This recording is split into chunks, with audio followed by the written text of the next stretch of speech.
Sunday, Monday, Tuesday, Wednesday, Thursday, Friday, Saturday, love. Sunday, Monday, Tuesday, Wednesday, Thursday, Friday, Saturday, love. Welcome to the Jaybefaunt channel. I'm your host, Jaybefaunt. It's so good to see all of you here on Saturday evening live. Yes, I am here live in front of your face, large and in charge. If you guys have not known that this JB show, the Jaybefaunt channel is available on all major podcast platforms, so go ahead and subscribe there. Also, part of Revolutionary Blackout Network. So if you would like to, you can see me there on Sundays and Thursdays. If you have not already, you can go ahead and give a stream a like. That pushes me out to the algorithm that says to the algorithm gods, hey, JB is a cool guy and I want to see more of him. So thank you so very much for that as well. If you have not already, you guys can go to my Substack at jaybefaunt.substack.com. This alerts you email notifications whenever I go live, upload clips, or write any articles. You guys get that into your email. Now, if you don't want this, then you can just click the link bell. You'll either get informed for some of my videos or all of my videos, whichever you choose on YouTube. So either way, you guys get to know whenever I post content. So thank you so very much for all of that. We are live on Facebook, Twitter, Twitch, YouTube, Rockfin, and Rumble. Hello to every single one of you that's watching tonight. I would just like to say that I always want to do a blanket hello to everybody when I have a guest, and then I will get to all of you when it is a little bit later in the show. But for now, what are we talking about today? We are going to be talking about our primary story is going to be inhumane treatment exposed. Now, if those of you who are on Rockfin and Rumble, it says another word, but according to the YouTube gods, it might be a little too risky for me to use that. So, but yes, it is still inhumane treatment exposed. We're going to be talking about it, and a shout out to a comrade for referring this story to me. Thank you so very much. We're also going to be getting into what's in a policy when you're talking about Dr. Jill Stein and some of her new policies that she just rolled out a few days ago. So this is going to be a really interesting substantive conversation about policy, which I think is deeply necessary because a lot of people talk about personalities. We want to talk about policy now. And I think that is what is absolutely necessary for us to discuss. And I'll be discussing that with Justin, Beth in a little while. But we will be starting off first with Justin, Beth joins, and I am so excited to have Justin on, and this is going to be our first official meeting. So, excuse me. Now, we're going to be introducing him. He is the, hang on, why do I still have that up? So he is a Bernie Sanders delegate representing Maine back in 2016. So former Bernie Sanders delegate, volunteer for the ranked choice voting referendum in 2016. He was Green Party co-chair from December 2018 to July 2020, National Committee member from 2017 to now, member of the Committee for Smaller Shelters in Portland, Maine in 2021, Maine and Green Independent Party Electoral Committee founder and chair from 2019 to 2023. I would like to introduce Mr. Justin Beth joining me today. Nice to have you on the channel. Hello, JB, and hello, everybody watching out there on all the various types of medias out there. And really grateful to be on your show, JB. As I mentioned earlier, we quickly chatted. I've been a fan of RBN back before it was RBN and it was Fred Hampton leftists. And you guys put out such fantastic content, and I love turning people on to you guys. Thank you so much. That means a lot. Justin, one of the first things I want to get into, and I have many people on throughout this entire duration of this channel, and one of the things that I've been talking about is people's journeys, their evolution. So as the former co-chair of the National Green Party, what landed you into that position, and how did that evolution take place? Where did it start? Yeah. So I like a lot of people. Um, I got really inspired back in 2015 with Bernie Sanders, right? I mean, it was just kind of caught fire. And it kind of harkened back to the Occupy movement, right? We are talking about the 1%, and the 99% really, and trying to find our power, right? Mhm. So, I did everything I could for Bernie Sanders in Maine and New Hampshire, on the ground, canvassing door to door um, during the primaries, right? Phone banking. I learned so many skills of like those kind of practical skills that you need to be a good volunteer on these kind of campaigns, and not just candidate campaigns, but you can also use those skills for um, ballot initiatives and other kinds of referendum and stuff like that you're fighting for. Um, and we talk sometimes about like organizing at the workplace, but there's also that other kind of organizing for these kinds of issues, candidates and initiatives. So that really, lit me off in 2015, 2016. I did serve as a Bernie Sanders delegate, and Mhm. that opened my eyes to the DNC, and I was like, it was a horrifying experience going. So I was at the Wells Fargo Center down in Philly. And the first time I saw, kind of was in the same space as Jill Stein, was there at the convention when she got in, which was great. And, Hmm. you know, I found then after, that convention, and I helped on Jill's campaign in Maine. And I found my political home in the Green Party in Maine. And, we have one of the strongest Green parties in the country in Maine. Each state has different levels of activity, and it's that could be a whole other segment on what is this thing called the Green Party? How does it function? And where is it strong? Where is it not strong? And um, but that really kind of turned me on to it. And when I joined the Green Party in 2017 officially, like registered as a Green, um, and in Maine it's called the Maine Green Independent Party. Um, each Mm. state has its own names. In fact, in like West Virginia, it's called the Mountain Party. In Massachusetts, it's the Green Rainbow Party. So it's kind of interesting that way. But um, I quickly, showed to some of the people in the Green Party that I had some skills to offer, being from the Sanders campaign, which was a really well organized machine, right? I mean, Bernie should have won that nomination, yet the DNC denied it. But it was really a high-powered campaign, and if people had gone from the Sanders campaign to the Green Party and organized like they did back with Bernie, I mean, the Green Party would be a powerhouse. We'd be Yeah. electing candidates left and right, and Jill Stein would be a household name. But um, really exciting. I think people are really fed up with the Democrats and Republicans now. I think the squad has kind of shown its failures, right? Mm. I was very critical of our revolution and the squad, Mm. brand new Congress back then, because I could see the writing on the wall that they were just going to kowtow.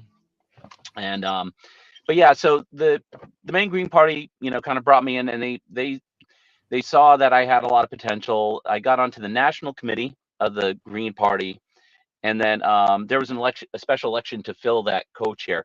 The way the Green Party works, right?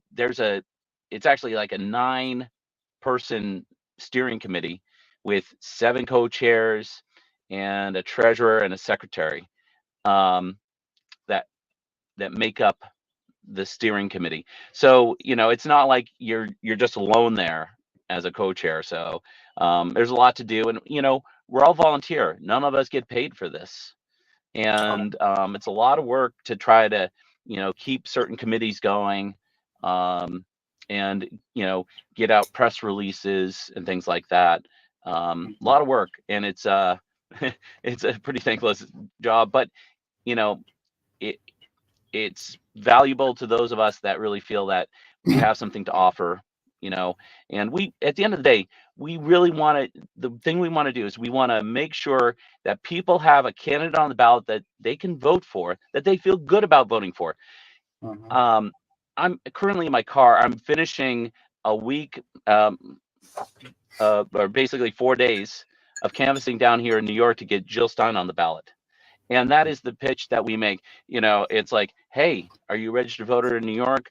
Do you want to help get somebody on the ballot besides Biden and Trump in case you're not satisfied with one of those two candidates, because they're going to be the only two candidates on the ballot here in New York if we don't get Jill Stein on the ballot.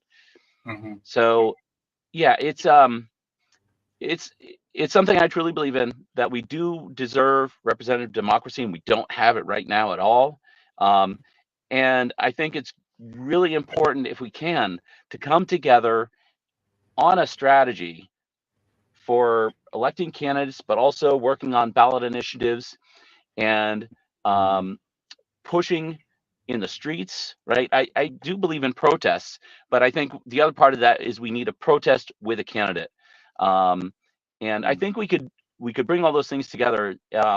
If we really truly organize together, we could be unstoppable. We really could. We have the numbers. We're just out organized, as Malcolm X said. Yeah, and I appreciate that. But what is your summation of the progress in regards to the ballot access in New York? Because I know that that's one of the big. That's Yeah. Jill Stein is basically like Captain Ahab trying to get Moby Dick. Is basically trying to get to New York. So how is that going in your opinion? Is there Yeah. a little bit behind, or are you a little bit ahead? I would say, uh, I think we need to turn everything in by the 28th of May. So we really are in crunch time. And I know people are traveling all over the place into New York. I also know that people are really stepping up. Yesterday, I went to, so I pretty much the whole time been here on Long Island, canvassing at train stations, metro stations, and um, just yesterday, I went to the Shelter Rock Community Center, Mhm. um, and Shelter Rock Islamic Community Center, and they were so receptive to it that it just like there was young woman, Malika, who really was trying to connect folks in the Mhm. Islamic community, in the Muslim community, there to come out and make sure that Jill Stein is on the ballot, and rallying people to come um, and sign. So it was really encouraging to see. They understand that Jill Stein really is going to be the only person on the ballot, um, or the only chance to have somebody on the ballot that Mhm. is,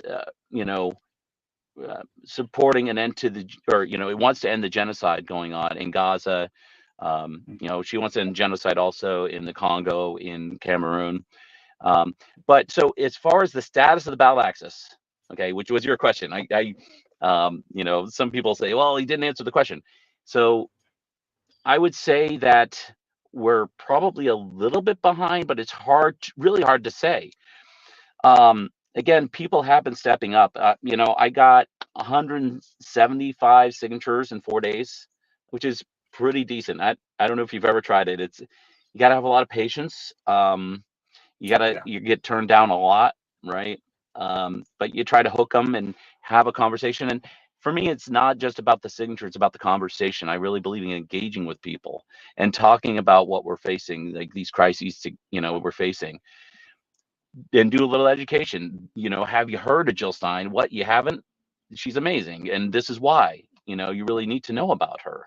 Yeah. Um, so the but like I would say, like, just roughly, we need 45,000 minimum to get on the ballot. And that was changed by Cuomo when he was in office. One of his last things was to really screw the Green Party over and other minor parties, really increase the number of signatures needed. And so 45,000 is the minimum. But typically the rule of thumb is to get twice the number. that is the minimum, because the DNC, the Democratic Party, is going to come in with a fine-tooth comb and try to remove every signature that they can, validate as many signatures as possible. So, they tried that with Matthew Ho's campaign, right? But Yeah. we fought it and we won. So, you want to build that cushion in. We expect to lose some signatures to that, and that's fine. And some of them legitimately, somebody forgot to sign, or, it, they thought they were a registered voter and they weren't, or something like that. So legitimately, some of those signatures, will come off. But so I would say, like, it, I mean, I really don't have any good numbers. The other thing I would say, because a lot of people are like, oh, they're never going to make it. They're never going to make it. One factor that hasn't really been talked about much is, we have all the volunteers coming in, but we also have some paid canvassers out there. So the Jill Stein campaign is, hiring these paid canvassers. They get it. In some states, paid canvassers get paid by the signature, and in New York, they get paid by the hour, which I think is good, actually, because we believe in living wage jobs, and it's kind of a job to go out there. Although a lot of us are volunteering to do it too. So these paid firms can get a lot of signatures, and I expect that they do have a lot of signatures, but we just don't know about them yet. And um, I know that the person that is running the ballot access coordination, a guy named Rick Glass, who did the ballot access work for Jill Stein in 2016, who was very successful back then, because she was in the ballot in 45 states plus 3 as a write-in, and could have gotten 522 electoral college votes. He really knows what he's doing, and so I'm sure that the paid petitioners have a lot of signatures that we don't know about. Rick probably has a good idea of where that's at. I would say we're probably very close to the 45,000 we need, if not Mhm. already there. If you were to include the paid petitioners and what we have on Long Island or throughout New York, I'd say we're close to the 45, if not already there. But we really need to get that buffer, right? Gotcha. So, this is not the time to stop canvassing. If you're out there, please keep going, and thank you. And, this is a team effort. It really is, JB. It's a beautiful thing to see. Believing in, people deserving the right to have a candidate that represents their values. Yeah. At the end of the day, we want to make sure that happens for people. Yeah, one of the things that I'm thinking about is that, ultimately, whether you are somebody who's for an independent candidate, third party, it could be Libertarian Party, it could be Green Party, it could be PSL, it could be many different parties. The goal is really to expand democracy. We talk about expanding democracy across the world, in this country, over and over, talking about, oh my God, this country's not democratic in their eyes. But the thing is that we never talk about expanding democracy here. We never talk about expanding democracy in the workplace. We never talk about them expanding democracy when it comes to our renters. We never talk about expanding democracy there. We never talk about expanding democracy in the places that matter the most to us here at home. Yep. And then also, why don't we ever expand democracy to the Supreme Court? So that's one of my things. I always talk about, people always want to talk about, oh, we need to expand democracy. I'm like, start in your own house first, baby. Yeah. Well, one of the things with the Green Party, I hear, a lot of people are kind of fed up with party politics, right? And they expect that the Green Party, once we get into power, we're going to let people down as well. Just like the Justice Democrats. Oh, by the way, I think I'm on the car Bluetooth, but it might be switching off in a second. Hopefully nothing interrupts the feed here, just because I am in the car and it's doing something. Anyways, where was I? Sorry. expanding democracy. So what we want to do in the Green Party, if we do get to power, is to change the way elections work. We want clean elections. We want to get the money out of politics. In fact, a person that I worked with on the ranked choice voting campaign here in Maine in 2016, a guy named Chris Kerr. His partner is actually one of the deputy campaign managers for Jill Stein. Okay. But this guy, Chris Kerr, is also working on nationwide effort with ballot initiatives to basically overturn Citizens United, get money out of politics. And actually, I want to try to get him on some shows, maybe doing some interviews. I got him talking with Roger Meadows. I don't know if they've had additional conversations. But yeah, that's really important to get money out of politics. We want to expand ranked choice voting, right, to every state for every election. We have it in Maine, but it only applies to certain elections. That could be another episode.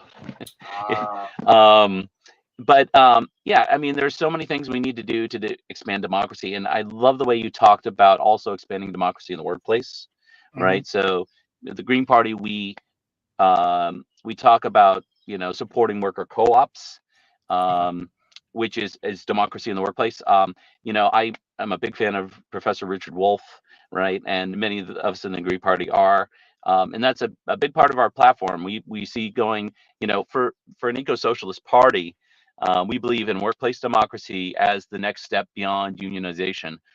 We do need unions and we need unionization. But again, it was so great the way you did that and talked about democracy for tenants and tenants' rights. No, it's absolutely right. We do need much more democracy here at home. In fact, I would say it's getting a little fascist these days, huh? Which how do you like your fascism, red or blue? Yeah. C, none of the above. Yes. Yeah. Yes. Yeah. One of the things that I also want to talk about, we talked about this earlier, was as far as a lot of people are concerned, a lot of people are asking about a unity ticket with people like Dr. Cornel West and Dr. Joe Stein. Dr. West has expressed no desire. He talked to Brianna Joy Gray about it on Bad Faith, about no desire to unite with Dr. Joe Stein, which in my opinion is quite sad. You said that you had a little bit of knowledge about what was going on within the Dr. West campaign a little bit. So for further clarification, if you can give us a 30,000-foot overview of what you know and what you can divulge without getting in trouble. Yeah, thank you. Yeah, so early, I was, of course, and by the way, is the sound coming through okay? Because it did transfer over to my phone now, so I'm not on the. It's fine. We can hear you. So good, okay. So I did, initially when Cornel was seeking the Green Party nomination, myself and so many other Greens were very excited. Cornel would have won our nomination very easily. The complaints that he has that he, was being pressured on LGBTQ, trans rights issues or something like that, that was one of the things he was talking about. Like, we like, I think Jill pointed this out recently with an interview with Brianna Joy Gray, maybe that, it was some of our Green Party members, that's a very important issue, right? One of our co-chairs currently is trans, and they want to have that dialogue and discussion, right? They don't necessarily need Cornel to adopt their position 100%. They just want to have the position heard by Cornel, hear his position, and have a dialogue. So it was, I found that to be a bit of a cop-out. That was one of Cornel's complaints, right? That he didn't like being pressured into the Green Party's positions on things. But really, again, we're a large party with a lot of different diverse viewpoints on many things. Did you have a question, or did you want to interject?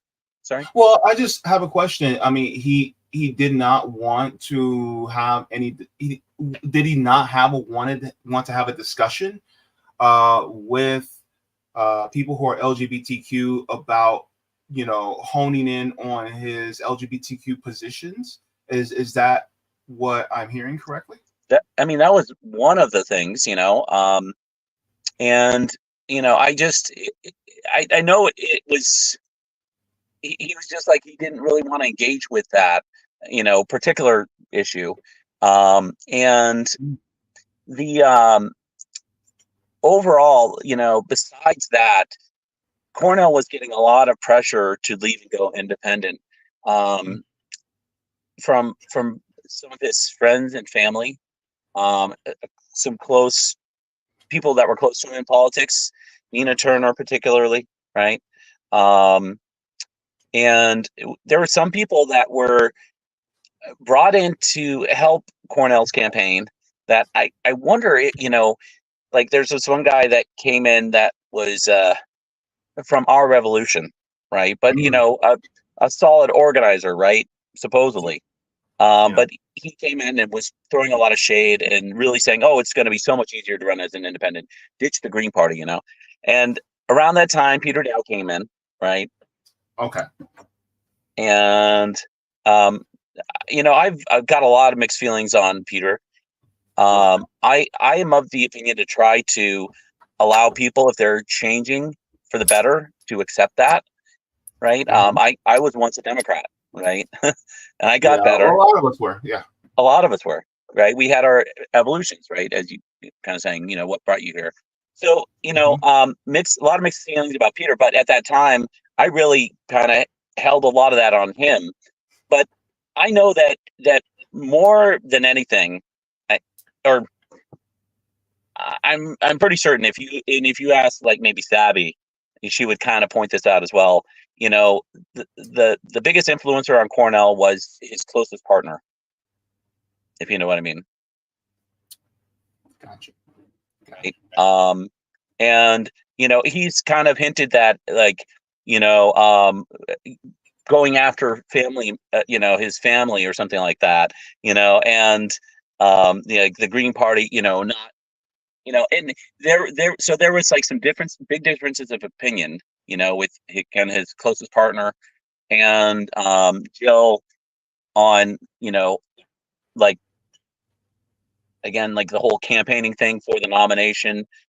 You know, Cornell did not want to be involved in any debates. Again, he would have won it easily. He would have won the nomination super easily, but you know, just didn't want to participate. And again, with all those people saying, "Oh, it's just going to be easier to go independent. Go ahead and go." You know, and Peter didn't really stop him or give him any pushback there.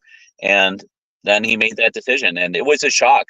I was actually canvassing in Arizona to get him on the ballot there. Well, not to get Cornell on the ballot, but the Arizona Green Party, which we got ballot access there. So it was a shock to me. I was like out there collecting signatures for the Arizona Green Party. And again, you know, the Arizona Green Party got a bunch of signatures, not nearly enough to really get the ballot access there. But we had, like, the Cornell West campaign had paid canvassers getting signatures for the Arizona Green Party to have ballot access. And at the end of the day, we got the signatures we needed, right? But then Cornell immediately left and abandoned the Green Party. And it's like, what do you do with all these signatures, Cornell? You paid for all these signatures to get the Arizona Green Party on the ballot. You're just going to give it up? And he's like, yeah, I'm going to go independent because it's so much easier. Makes no sense. Makes no sense. These people, you know, like, Cornell didn't know anything about ballot access. These people advising him didn't know anything about ballot access. And meanwhile, you have the expert on ballot access, this guy Rick Glass. And again, we did I did a couple of different interviews with Rick Glass talking about ballot access for Cornell West at the time, and you know, to try to educate people on it. And you know, Cornell just really made such a stupid decision with that. But you know, again, he listened to the people closest to him, right? And he felt that they knew better than the Green Party and the Green Party ballot access coordinator, you know. But So that's more or less, it's such a shame. And, it's really sad to see Cornell double down on it and refuse, you know, Jill would have welcomed Cornell as a VP, right? And, if it was possible, I'm sure that if Cornell sought the Green Party nomination again, it would be, it's not feasible at this point, but, she would have backed out of the race and just handed the nomination to Cornell, It, but really it's too late at this point, because of the way ballot access works. Because we're getting Jill Stein on the ballot here in New York, and that's it. yeah, this is a lot because as far as what I understood, it feels like I'm trying to purse my words very carefully. But does it feel like it was a bit of a waste of your time when you were trying to get ballot access in Arizona, and it kind of felt like because you had Cornel West as the front runner of the Green Party, you basically had a wind in your sail in order to be able to carry you through. But is your opinion that when he left in the middle of you trying to get ballot access in Arizona, that kind of deflated that win that you had behind you? Do you think that contributed to the ballot access, falling a little more flat than what you wanted? There was definitely a kind of deflation. That's a good way to put it. I was deflated. When it definitely pulled the sail, like the wind just dropped out of the sails for me. I kind of went into a bit of a funk. I was like, oh man, here we had a huge chance to really take it all the way and win big with the Green Party with Cornel West as our candidate. But that said, Jill stepped up to run, and again, it's so messed up the way everything worked. But Jill was really, was able to get prepared and get back in the race, get it back and run again. And thankfully, because it's about retaining ballot lines too for the Green Party. So it's, it was, and then I felt that when Cornell made that statement about Navalny, right? Do you remember that? Yeah. Yeah. And cringe, super cringe. That's a great cringy face you got there. It was it was like, Cornell, don't you know better? It was just I couldn't understand why you put him on like Navalny there on a pedestal with Leonard Pelletier, and Mumia and others like legitimate political prisoners, and so I thought at that point I was like, oh, maybe we dodged a bullet. Yeah. I actually had Leonard Peltier's son, Joey Peltier, on a few weeks back. And now I would love to ask him that question. What is your view of Dr. Cornel West putting Navalny on the same pedestal as your father? I don't think that Joey Peltier would be too happy about that. I don't think he was too excited about that. Yeah.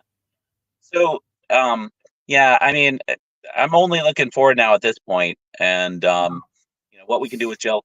And I think people are very excited. I think people see that the West campaign isn't really happening now, and that this is really the best vehicle for us here, or to have a candidate for against the wars and against the genocide and taking care of the problems we have here at home. Yeah. I think somebody made a good point where they are trying to depress, because from what the Democrats did, especially the North Carolina Democrats did against Matthew Hoh, of course, the Democrats in many different state Democratic parties are trying to do the same thing to the Green Party all over the country, primarily because they don't want somebody like a Jill Stein to be on a national stage, because they don't want a repeat of Minnesota, because they don't want a repeat of somebody like Jesse Ventura, because it was said that Jesse Ventura, when he won, it was because his performance on a debate stage that won him the governorship of Minnesota. So unfortunately for the Democrats, if Jill Stein were to get on the debate stage and really challenge them, she would be really a firebrand against people like Donald Trump, Joe Biden, and RFK Jr. Because RFK Jr., in my personal opinion, is just a Democrat with an I next to his name. So she would also expose him as well. So what is your thoughts on that? Yeah, I mean, Jill would really put them all to shame. I mean, somebody put a tweet out there talking about somebody needs to be the parent in the room at that debate. And, but the thing is, somebody was asking about the debates thing. And, there's no way they're going to let her debate. Like CNN is recently talking about a debate in June, which is interesting, right? They're talking about a debate between Trump and Biden in June. And that's before either of them really have the nomination of their parties. Yeah. Isn't that's sketchy, Yeah, don't they have to have the full nomination? Don't they have to be the actual nominee? You would think so. The delegates have to be counted first before that happens? You would think so, but somehow CNN's like, oh, no, we're going to just have the Biden and Trump on, or any candidate that they say, they use the same logic for the other presidential debates. So the logic for the presidential debates on how to appear as a candidate for the debates is you have to have above 15% in an average of like 4 nationwide polls. Okay. You have to have ballot access to more than 270 electoral college votes, because that's what's needed to win the election. And then you have to meet the criteria of being older than 35 and a U.S. citizen for president. So that's what CNN is saying that they're using for criteria. And so somebody's like, oh, well, maybe they're leaving the door open for RFK Jr. because he's polling really well.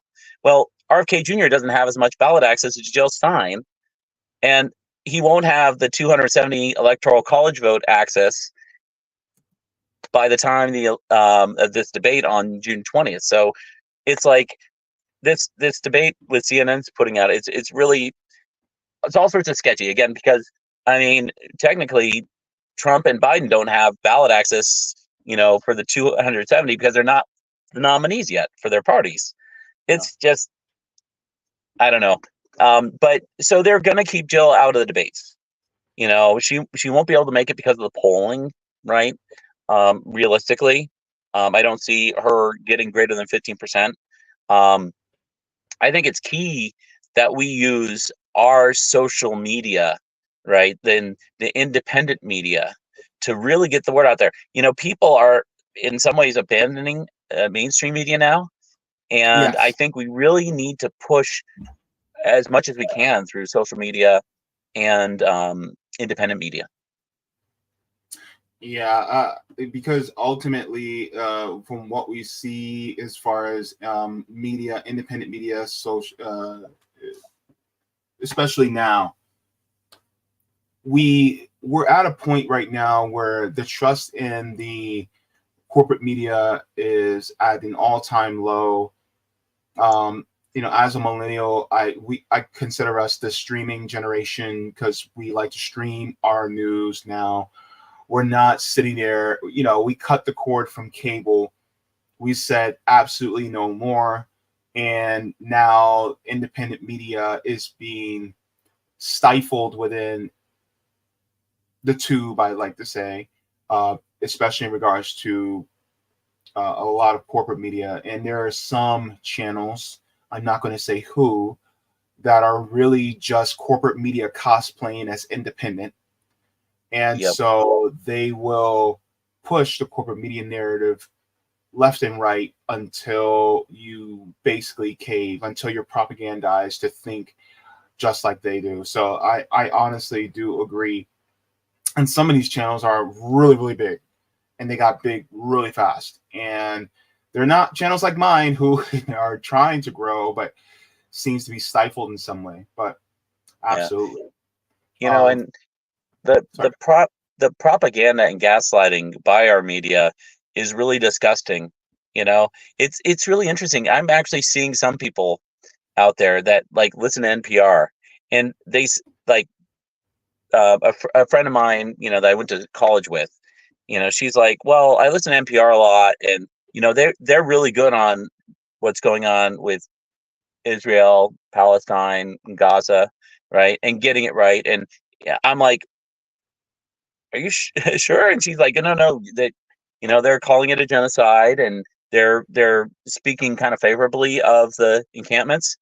And but then she's like, talking about Ukraine and how we really like we need to keep pushing back against Russia, and that, you know, and you know what's going on there. We can't just let Putin come into Ukraine and then he's going to keep going, you know, pushing further west. You know, it's like, so she's really like, she's good on, my friend is good on, you know, Palestine, and saying that it is genocide, and you know, she finds it unacceptable, right?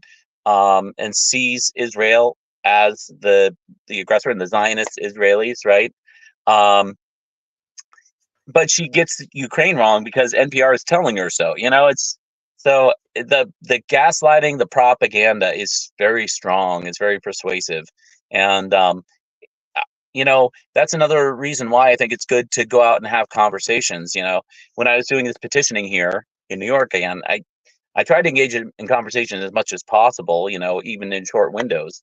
You know, it's, yeah, we got to keep talking about these things and try to shut down that gaslighting, and fight the narratives that are being put out there by corporate media. Yeah, absolutely. And while we're here, one of the things I actually want to get on as well is the discussion about Dr. Stein's policy platform. Yeah. Dr. Stein really put out a policy platform that is one for the ages, I would have to say. What's in a policy? We're getting into that right now. Dr. Stein, I would say from my own personal experience, actually, before I do that, what is your overall opinion about Dr. Stein's policy before I get into my opinion? Wow. You know, coming onto the show, you asked me to review it because I hadn't had a chance to review it yet. Mm-hmm. You know, I've been collecting signatures all day. And so I did scroll through it, you know, to kind of get the bullet points of it before this interview. And you know, I said to you, it's probably a lot of the things that are in the Green Party's platform itself, and I think that's true. You know, I think some of the details are a little bit more fleshed out, and some really strong stuff in there, right? Like people ask, well, what's her policy? You know, and it's like, wow, she's got it. So I was very impressed with what I saw there. It's based on her. She's used this, you know, kind of consistently in her campaigning. That her campaign and the Green Party is about people, planet, and peace over profit, right? And it really, it's an excellent platform, and I encourage everybody to go out there and check it out. I'll be looking at it more because when I go out and canvass and, you know, getting petition signatures or whatever, you know, I try and, you know, to share some of the things in the platforms of the Green Party and in Jill's platform, you know, with some of her views on things that I do know. And people are blown away. You know, I was, you know, explaining to somebody, hey, the Green Party is the only party that actually stands for reparations in its platform and land back for Indigenous Americans, right? Yeah. We believe in making things whole for people that have been abused and taken advantage of by the system, right? So, you know, when people hear that, they're honestly truly blown away that there's this thing called the Green Party and it has those things in its platform. And yeah, so Jill's platform is phenomenal.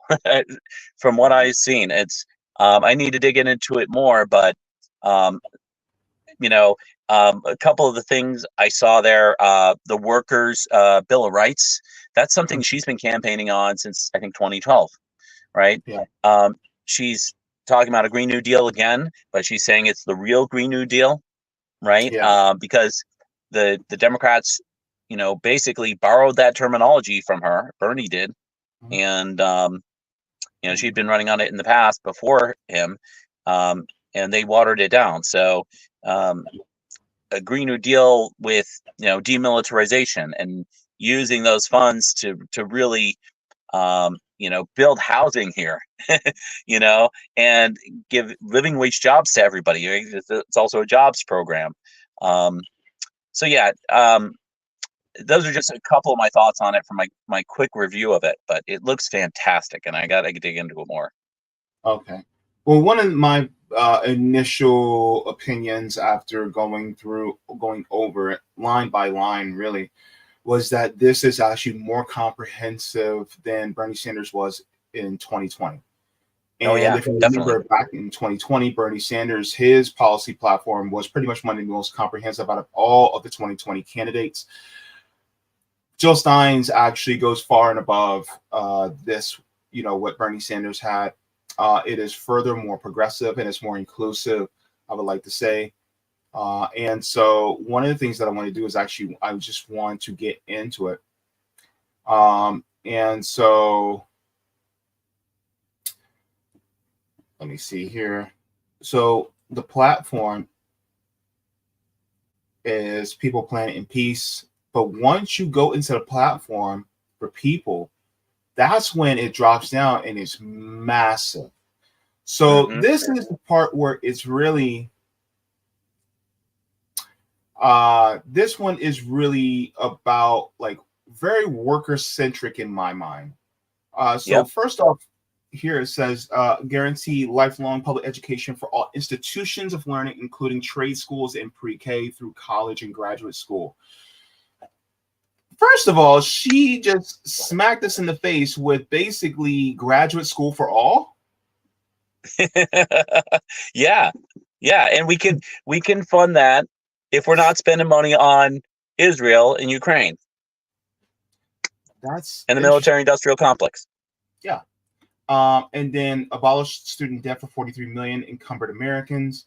Of course, Joe Biden really dropped the ball on that one. He could have implemented the Higher Education Act when he had the chance. He did not take the chance because he does not want to. And so Jill Stein really is trying to run with that. One of the other things that I also would like to see is reduce taxes on incomes below the real median income of $75,000 per household. Yeah, reducing taxes. Republicans are going to love that too, right? People that are, traditionally conservative or to the right love reductions in taxes, right? Yeah. And we're talking reductions of class for the 99%. Yeah, and so and this is for the most of us, and then this one I think also is something that a lot of people would, especially those people who are within my tax bracket, guarantee affordable, efficient utilities through a transition of all utilities to public, not-for-profit ownership. So Beautiful. Your light bill will go down, essentially. Yeah. I don't know if it's in this section too, right? It talks about basically forming tenants unions and stuff like that, tenants' rights. And it might be in another section where it talks about housing and everything.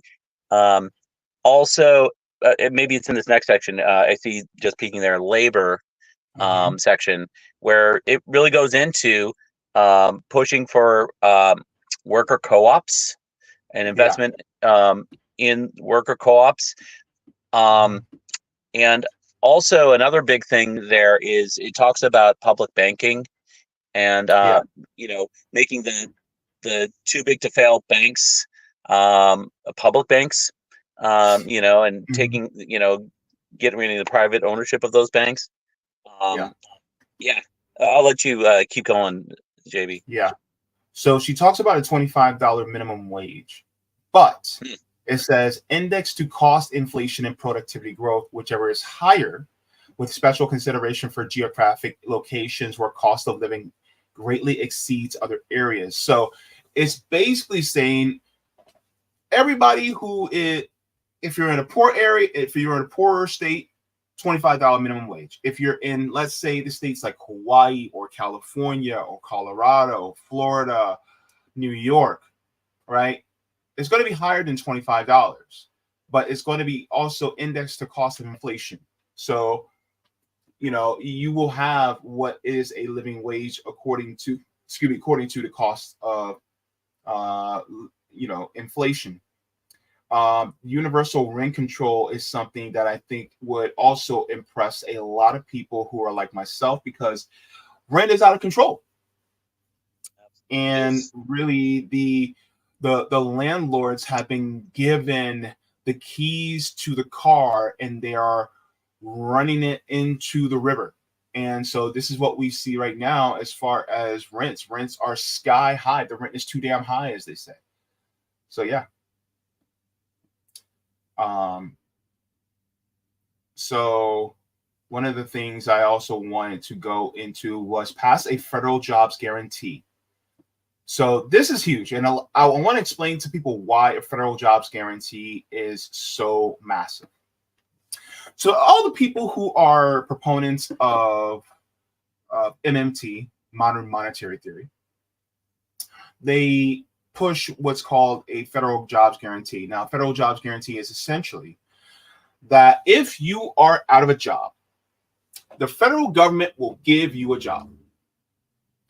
And that job, when it comes to the wages, will be set at a certain level where it is a living, thriving wage, right? Until you can get a job at a private company.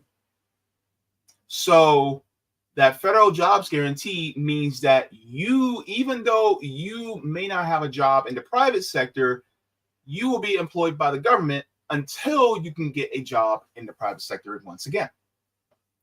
So therefore, this greatly depresses the amount of unemployed people and then keeps people employed so that their money, their income never runs out. And this is a win really for everyone. Now, a lot of conservatives will say, but the government is competing against private businesses. And that's when I go, well, I guess private businesses need to step their game up then, wouldn't they? Seriously, yeah. Yeah. I mean, if you can't cut the mustard, because the thing is, here's my biggest issue. A lot of times private business, because they'll say, well, private business will have to compete with the government. That's not fair. My thing is, you guys have had what, since the beginning of this country, in order to be, to keep people employed and to, grow your businesses and pay people a living wage. You guys had ample opportunity to do that. You haven't done it at all whatsoever. And so now that, we're saying that maybe the government should get involved into this, now you guys want to cry foul? Like, no. Y'all had ample opportunity to do that, especially a lot of these big corporations. No more. You don't get that chance anymore because you had chance after chance after chance after chance. It's like, how many people are going to die and starve before we actually allow the government to intervene so that people stop dying and starving? I mean, what's the purpose of government in the first place? I mean, the purpose of this government, right, is to look out for who owns it, right? I mean, AIPAC and all these lobbyists, they own our government. And it's the purpose of the government is not to help the people in this day and age. So, but no, it's really interesting. And that federal jobs program, that is part of the Green New Deal, the real Green New Deal, right? The Green Party Green New Deal. So this part is one that I was impressed with because this one is new. It says create a national solidarity fund funded by a 1% per worker hour tax, paying stipends to workers who are striking or locked out. This is huge. So if you are in a It's, union, so no, go ahead. it's like when people say that we don't have a labor party in the U.S. and that we don't have a socialist party in the U.S. or a party for the people. I'm like, no, the Green Party. You do have it. It's here in the Green Party. Now, granted, this is Jill Stein's platform, right? It's not the Green Party's platform, but I mean, this is something that we could adopt for sure easily, right? Especially, our presidential candidate's running on it. I mean, that's brilliant, though, to create a fund through a very small tax to ensure that strikers will not go hungry. Yeah. Amazing. I mean, can you? Is there anybody else out there with a platform comparable to that in the benefit to workers? It's so the Labor Party is here. It's the Green Party. Yeah, it's like, for instance, does RFK Jr. have part of that on his platform where he's willing to do a solidarity fund, a solidarity fund for workers so that they will never have to essentially raise money for striking workers? Is basically taking the quality of mutual aid and putting it at a federal level. It's amazing. Federal mutual aid, basically. Federal mutual aid is what we're talking about. Exactly. And another thing that's there in the platform, if you can go back to it, JB, is it talks about somewhere where she will veto any new legislation. It's a veto promise on any new legislation that will break a strike. Well, somebody should, Like give that memo, send that memo to Joe Biden, because I mean, you look what he did with the RW strike worker. I mean, he just basically broke their strike because he wants to appeal to the corporations instead of actually to workers. Yep. So moving on, housing, which is really close to my heart, especially when I'm going through. With a homes guarantee, basically adopting the housing first model. Housing first is actually a great model out of Finland. They're actually having a housing first model that they implemented, which is having overwhelming success that I would love to see. And one of my favorite things I saw, y'all, this one: eliminate credit checks from rental applications. Y'all, I flipped out when I saw this. I said, Self, did she just listen to those of us who are renting? Because look, those people who know, when you have to apply to rent for a place, sometimes you have the income, you have no criminal history, you've done pretty well as far as your rental history goes, but once that credit check comes back, if it is not in your favor, you do not get it. And then you spent all that money on that application fee, that $40, $50, $60, $70 application fee per person, per apartment. And then if you don't get it, you lose out on that application fee and you don't get the place. All because your credit check didn't come back good. It's wild. So I honestly think that that's a great idea. No more credit checks. No. Man. It's pretty exciting. Hey, JB, I probably do need to get going here in a little bit. Okay. So I don't know if we will have time to get through the whole platform, but I really do hope everybody checks out the whole platform. And on top of that, just want to stress too, the Green Party platform itself is great. And if you haven't taken a look through that, I highly recommend it, highly encourage it. There's a lot of overlap, no doubt. Jill, I mean, from what I've seen, Jill has a dynamite platform, though, that we should pick up some of that stuff into the Green Party platform. But seriously, we have a fantastic presidential candidate. We have a party with a platform for the people.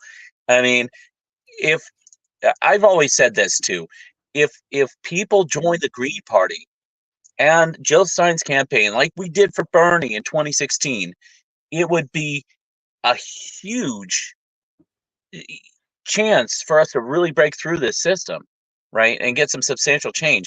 I did want to touch on a couple things again before I have to go. Sure. That whole synthesis and I'm blanking on the term. The interconnectedness. Intersectionality. What's that? Intersectionality. Yes. Yeah. Of ballot initiatives with candidates, with protests in the street. I mean, so I want to see. I would love to see more of our protest leaders stepping up to run for office on the issue that they are working on, right, and follow it up with a referendum. Right. So this is like a three-pronged press, right? You got people out in the streets, you got the referendum or ballot initiative on the thing that they're fighting for, and they're running for office. So it's a three-pronged attack on the people that are holding power, that are opposing this change that needs to happen, right? That the people are demanding. And if people get organized behind those three things, and they can do it at the same time, essentially, I mean, we'll be electing people. We'll be passing these initiatives, and it's like we will, like, people do have the power to do this. And so I'm talking elections at the municipal level, the local level, right? For the school board, for city and town council, right? And Green parties, candidates do win those races. We do all the time. In Maine, we have anywhere from 65 to 100 people serving in municipal offices throughout Maine, right? It's different in every state. But the other thing too is, in order for us to do better in these campaigns, and in order for Jill Stein to do better, right? So first of all, the people that say Jill Stein cannot win, it is absolutely crap, because she's going to be on the ballot to win at 270 electoral college votes at least. She will meet that threshold that you need to get for electoral college votes to win the presidency. So by that alone, it is possible for her to win the election. And I wish I should have shared this map with you, JB, to show, but it's like, if Did Not Vote were a candidate in 2016, did not vote, and say it was Did Not Vote, Hillary Clinton and Donald Trump were the candidates on the ballot in 2016. Did Not Vote would have won 471 electoral college votes. Wow. And Clinton won like 50 and Trump won 20 or something like that. Wow. It is if people that did not vote had voted for Jill Stein in 2016, she would have been president, not Trump. Right? Wow. Landslide victory. So if Jill has the access to get at least 270 votes, she can win. That is a flat out fact. So it's up to us again, like, this group of people that support Bernie. Can we do it again? Right?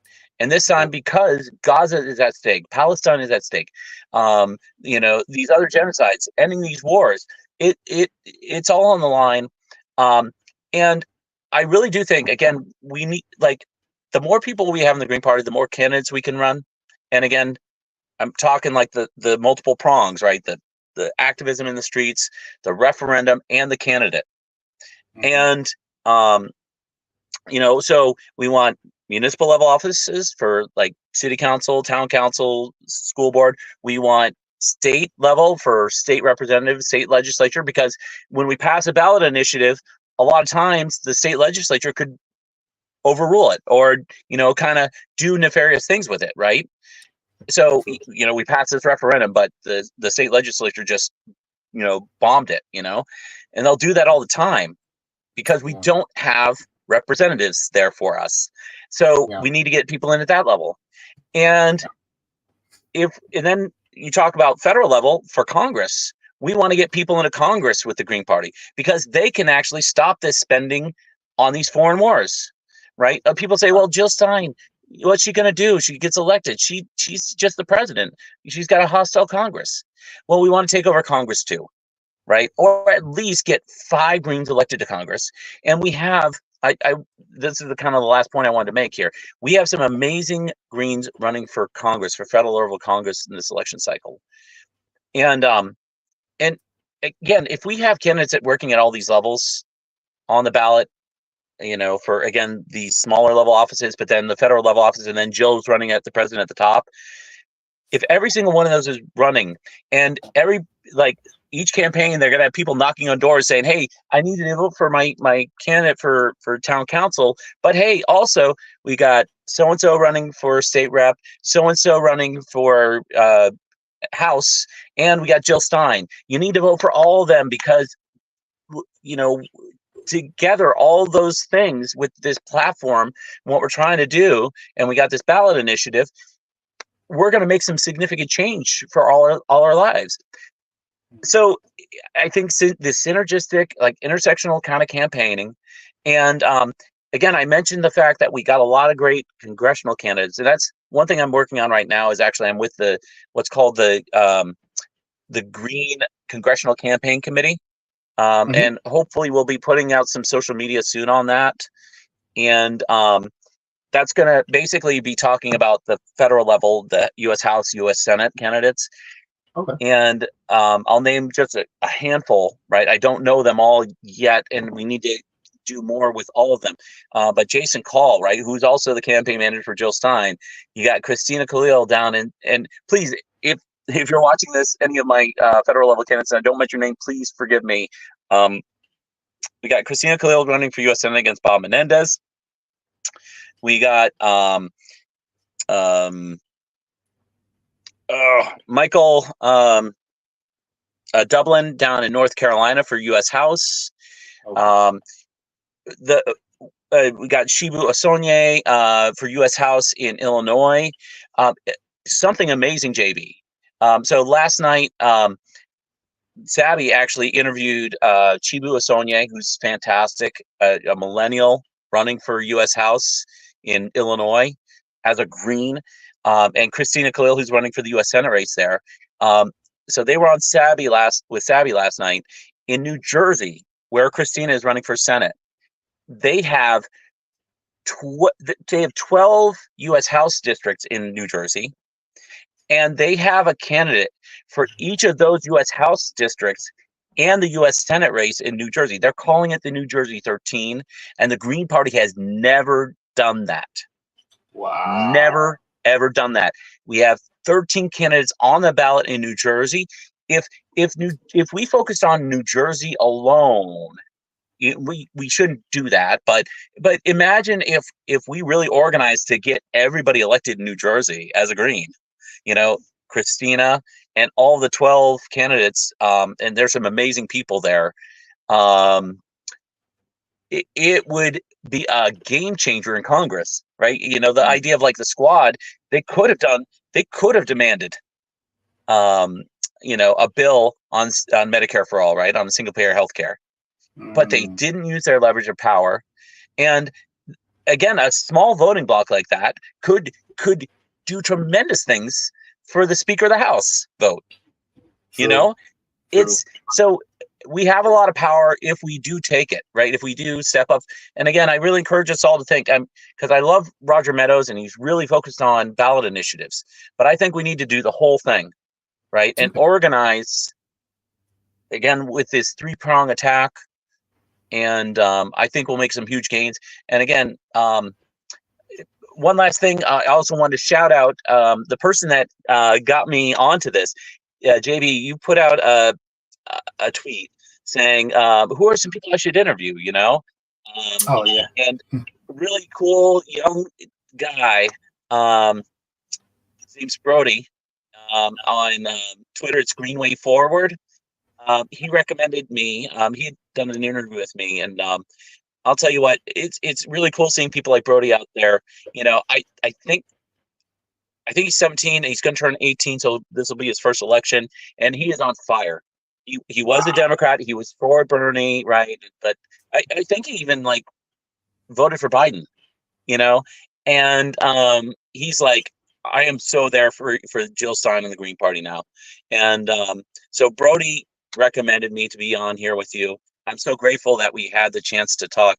And I don't know, did you want to say any last things there? I do have to get in line for this to catch the ferry to get over to Connecticut here.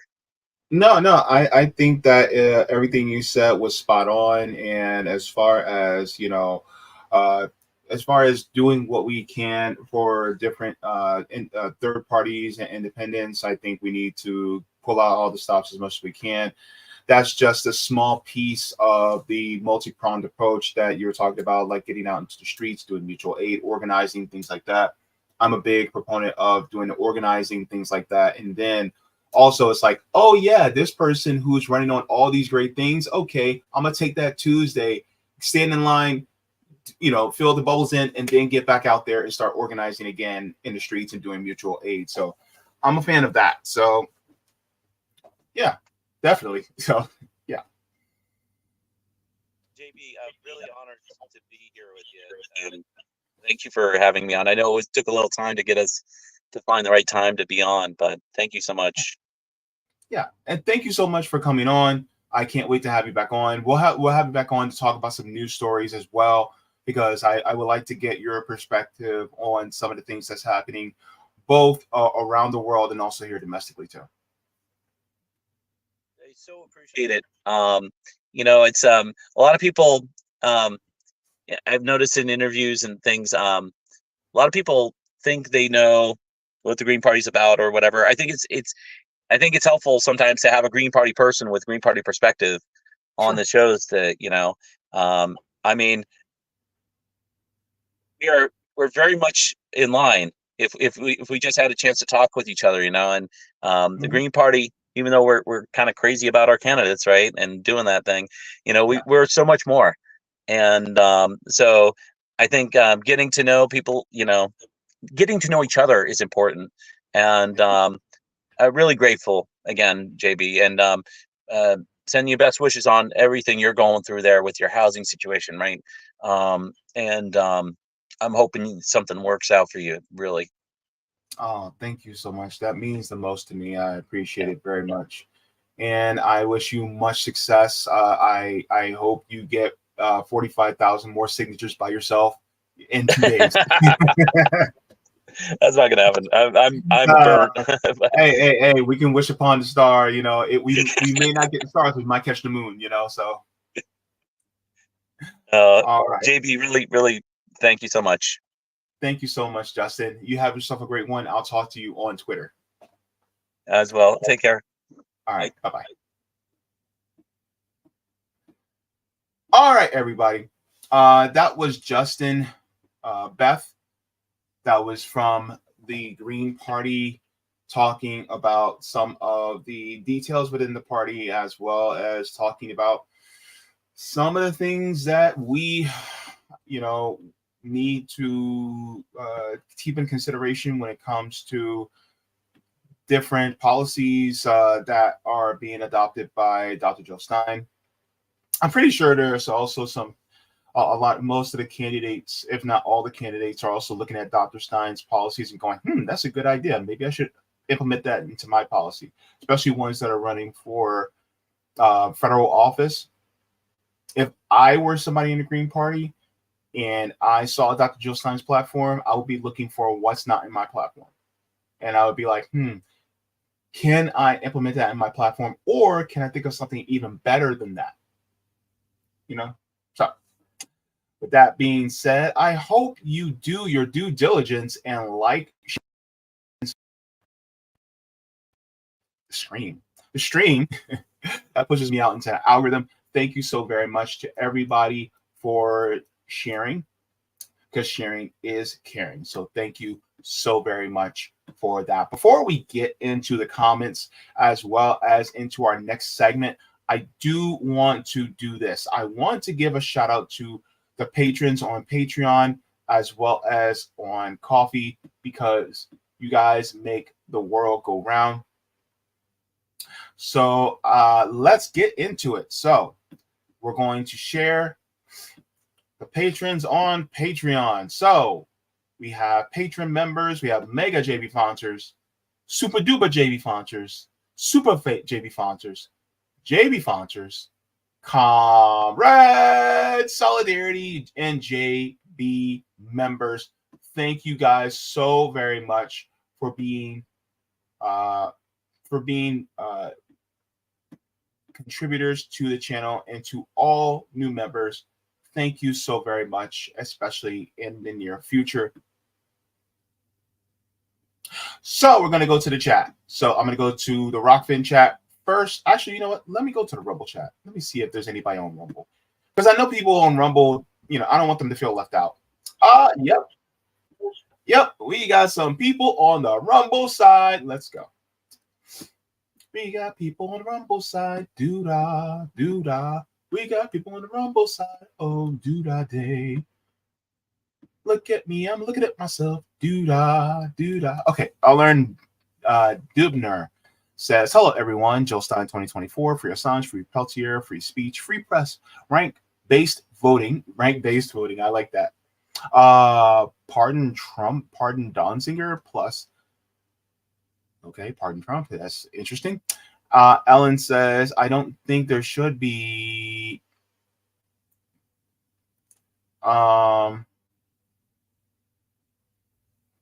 you lose your chance to have your own kid. Well, isn't that the choice of the person, the adult?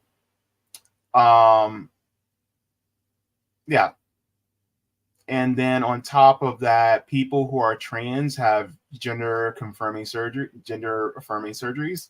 I mean, that's not really a big issue. I mean, they're doing with their bodies that they want in their life. And most of them are actually do not regret ever having the surgery. And a lot of the times people who end up having gender affirming surgery, they end up the only regret that they have is because they don't have enough support, post-op.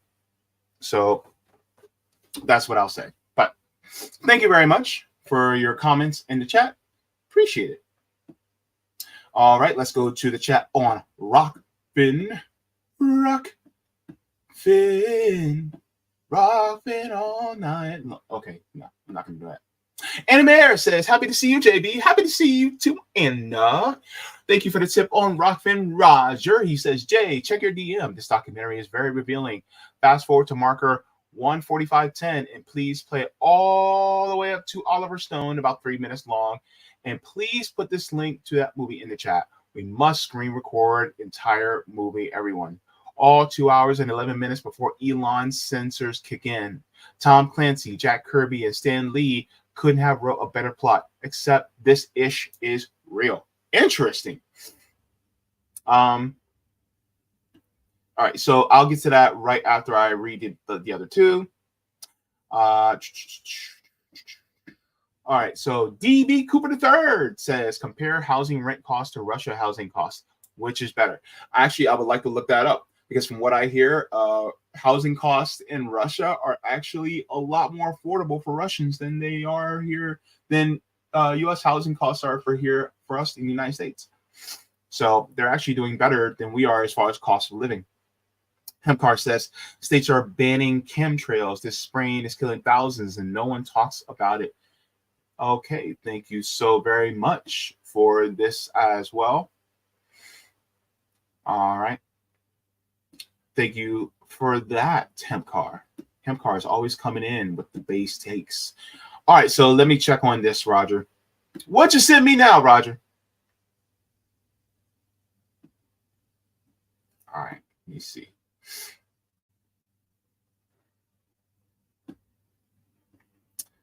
Okay, so hang on. Said 1:45:10. All right, let me see. All right, let's go to 1:40.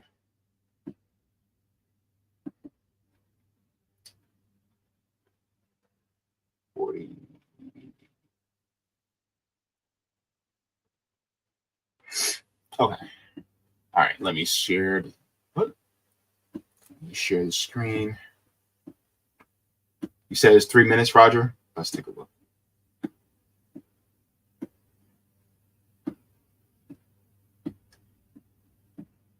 If it comes in choppy, please let me know. I'm hoping it's not going to come in choppy. Actually runs the U.S. government. My name is Steve Rosen. For 2.5 decades, I was a senior official of AIPAC, the American Israel Public Affairs Committee. Rosen said, "You see this napkin? In 24 hours, we could have the signatures of 70 senators on this napkin." If you went back to 1948 and you had two alternative futures, one with a state of Israel and one without a state of Israel, the United States, from a security point of view, would be much better off without Israel. In point of fact, all aid to Israel is actually illegal. Senator Stuart Symington successfully sponsored and passed legislation in 1976 outlawing all military and economic aid to undeclared nuclear weapon powers such as Israel. At the behest of their AIPAC puppet masters, the U.S. Congress has ignored the Symington Amendment for nearly half a century and has pretended that Israel doesn't even have nuclear weapons. At the 1960 Democratic Convention, Symington was JFK's original choice to be vice president before Zionists muscled him out and used blackmail to replace him with their puppet LBJ, setting the stage for the 1963 Dallas coup. Christopher Berlin reports that Chicago's Zionist political machine chieftain, Jacob Arvey, led the blackmail operation to put LBJ onto the ticket, and in so doing, Zionists took advantage of JFK as a Trojan horse to get LBJ into the White House. If JFK and RFK had succeeded in forcing AIPAC to register as the agent of a foreign government, which it obviously is, the U.S. might today be an independent country and not a Zionist colony of Israel. Now, here's my thing, though. And this is the only pushback I will say. Because everybody talks about how the United States is being puppeted by Zionists. I say it's the other way around. Flip it. The reason why I say that is because Israel really, the United States sees it as, oh, well, I can use that. I can use Zionists in order to keep power in the Middle East. So it's almost kind of like a, how would I put it? It's like a symbiotic, it's like a horrible symbiotic relationship. You know, and the United States sees Israel as basically like, yeah, you keep doing this and you can be my attack dog in the Middle East and I'll treat you good. Right? And so that's what it looks like to me. But I think the United States puppets Israel. I don't think it's the other way around. Because without the United States, Israel does not exist. Essentially.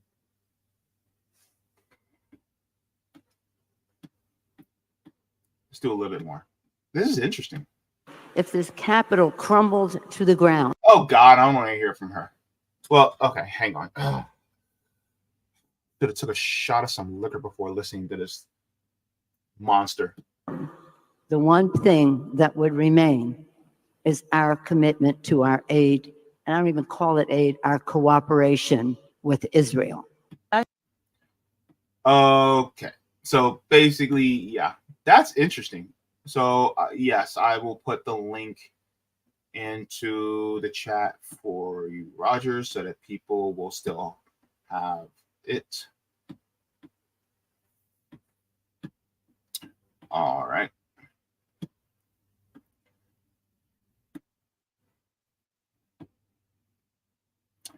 And okay.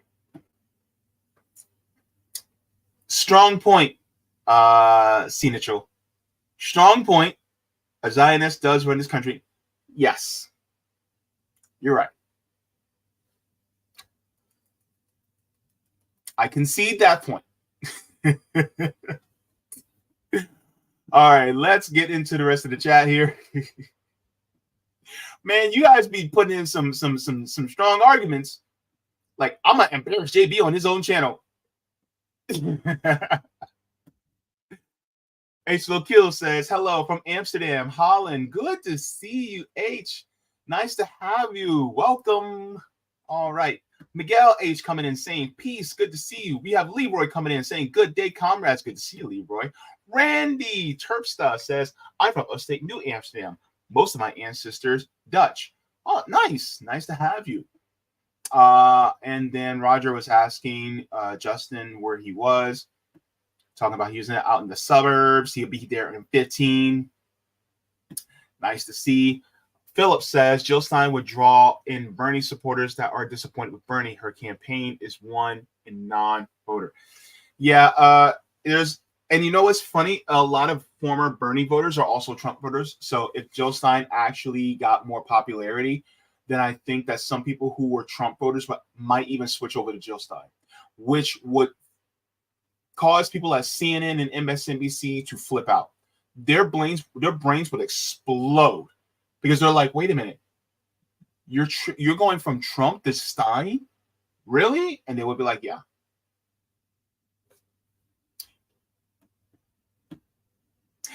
And Janice says, hi, all good to see you, Janice. Love Air and Thunder says, I felt deflated too. I thought Cornell was the real deal. I don't think that Dr. West is I don't think that he is making his decisions out of any type of malice. I don't think those decisions were made out of that. I just don't think they were the wisest decisions, and it might have been a little rushed. I think he should have simmered over it longer. And also, if he really is running to actually be a viable nominee, I wouldn't have left the Green Party. But that's me. I have my own mind and heart. Dr. West has his own mind and heart. But yeah, it is the way it is. Myra says, hi to Miguel. Good to see you. Mr. Meepzor says, that will never happen. They prefer a scripted debate with no audience and known Zionist moderators. Yeah, that's the Democratic and Republican Party. Yeah, because last time I checked, I think it's been announced that Jake Tapper and, oh my God, what's her name? She looks like Tori Spelling. Anyway, Dana Bash. They'll be moderating the first debate, presidential debate. That's going to be interesting. Human Rights for All says, I agree 100. Thank you so very much for that. Randy Bray is also in the chat saying, hello, love, fire, solidarity, and free Palestine. Yes. Philip says, what about the Ohio Green Party? That's it. Yeah, I mean, I'm not sure about what's going on with them, but I wonder if they also are in talks. I should ask this to Cynthia Brown. She's going to be coming on Tuesday. She's part of the Ohio Coalition to End Qualified Immunity. I wonder if she's been talking to the Ohio Green Party, because that'd be an interesting one to talk about. I would hope that she is. But yeah. Human Rights for All says, weird, Biden wouldn't debate Marianne Williamson, but he's willing to debate a treasonous traitor. Because, oh gosh, they're all the same. So yeah, that's one thing I can definitely say about Joe Biden. Joe Biden is willing to debate the orange version of himself. Black Unit Griffin says RK Jr. wants to make a deal with DNC, and his channel has been pushing to swap him in because they're showing the charts, polls, and statistics. Interesting. So he never truly actually left the Democratic Party then. That says a lot. CBC voter says, happy Saturday at JB. Good to see you. C. Nichol says, now, what is this about? Bo the fifth column is a plant. What do you mean he's a plant? I mean, he has some pretty good takes. I'll put it that way. I haven't watched him a lot in the last 6 months to a year at least, but he's had some pretty good takes. People are going against both the fifth column now. Interesting. Pitchforks are coming, says, good evening, peeps. Good to see you. Luz is in here, says, I think Stein's platform is better than the Green Party's overall. Interesting. Ty G says, oh, by the way, Luz, what parts do you think is better than the Green Party's platform? If you can put that in the chat just a little bit, just let me know. Ty G says, Florida, especially the Epstein Space Coast, needs a massive dynamic change. Actually, we have a carfentanil epidemic here. Oh, carfentanil. Interesting. Wesley Donaldson says there are legislative promises here that they should be more cautious to make. Interesting. Thank you so very much for that. Red Dove Rising says worse. He dropped the ball and then he forgot. Are you talking about Joe Biden? I thought this was a good point. Sinachel says, so Sean Fain needs to switch his endorsement. Oh my gosh. Sean Fain. What were you doing endorsing Joe Biden? What were you thinking, Sean Fain?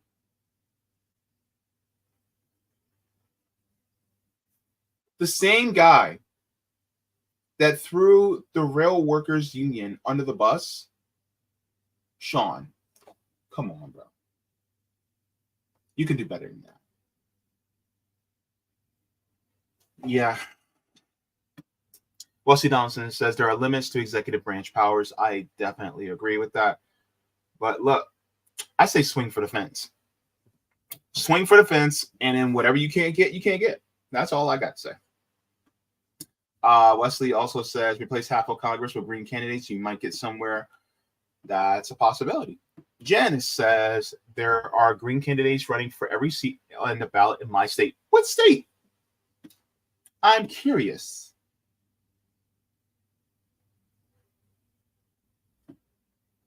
Lady Alex says my former union AFGE supported Clinton. Ugh.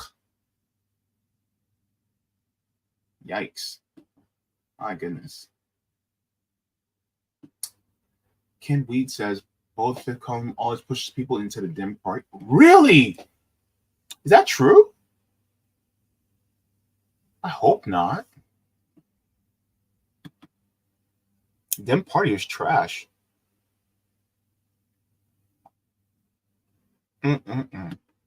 My goodness.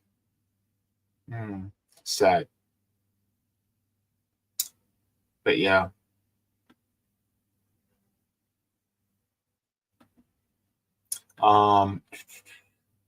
And yes, Retro Gamer, Pelosi needs to go away. I would like for her to just sail away. Anywho, let's get to the next subject. So this is going to be our primary story for today. It's going to be heavy. So let's get ready. Let's get our minds ready, everybody. Oosa. Oosa. Let's go. Inhumane treatment exposed.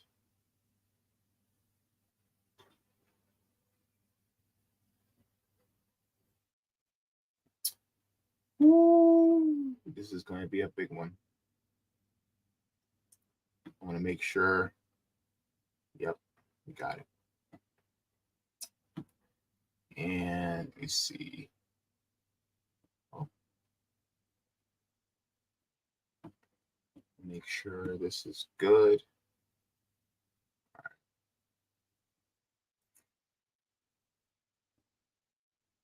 Oh, I already have it. Okay.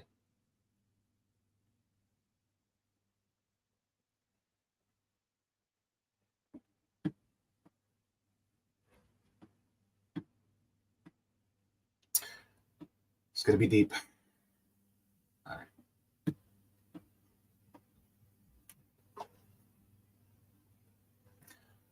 Do any of you remember Abu Ghraib? It was a U.S. detention facility that was in Iraq during the Iraq War. And in Abu Ghraib, they actually tortured victims of that war. I want to share with you guys what Abu Ghraib was first before we get into this, because I think it's important to remember what it was and how horrible it was when we found out. So Abu Ghraib says, Abu Ghraib, torture and prisoner abuse.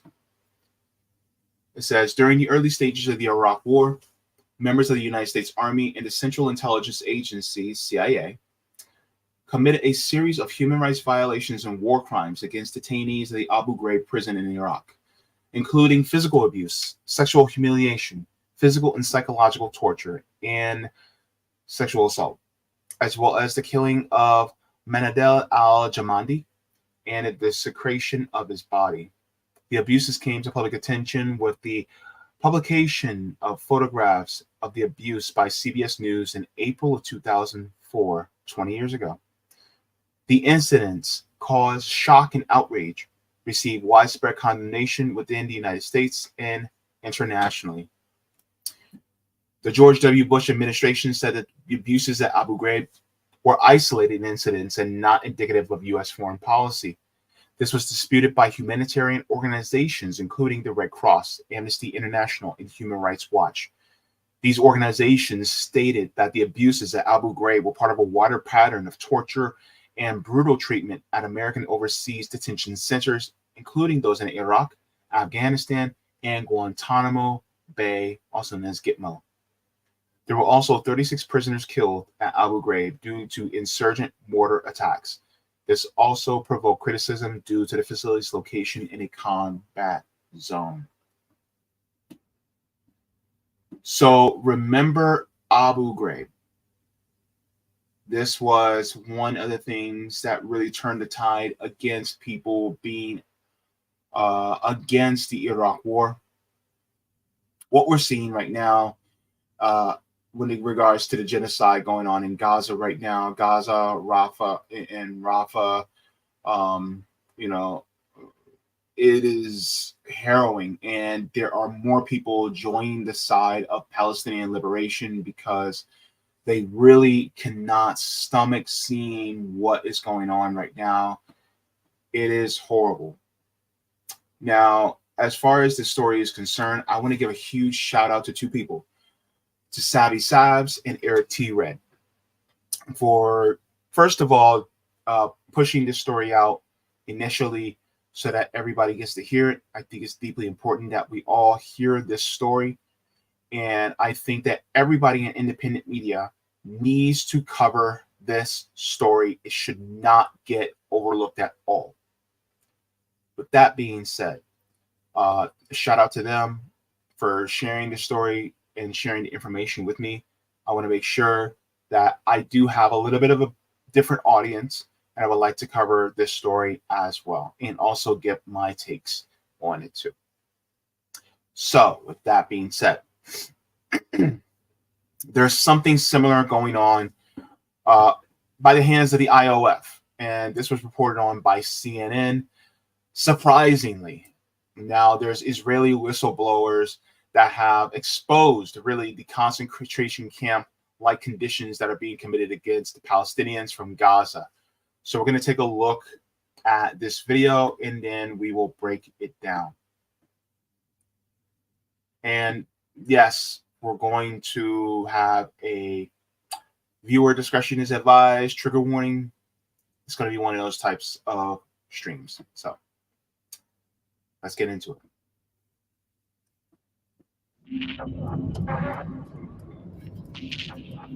It's a place the Israeli military doesn't want us to see. How many Palestinians are in there, right? Who are you? Give me please now. Hang on, what is it that you want? Can I on my card? But CNN has gained exclusive evidence of Palestinian prisoner abuse from multiple Israeli whistleblowers.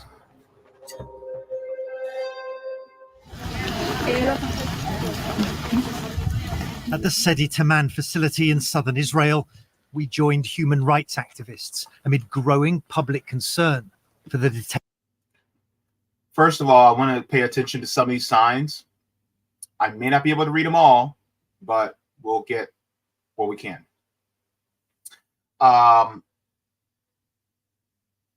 This one on the left, I can't read this one, it's too far away, but this one, the second one on the left says, one died after they put the electric stick up his you know what, where the sun don't shine.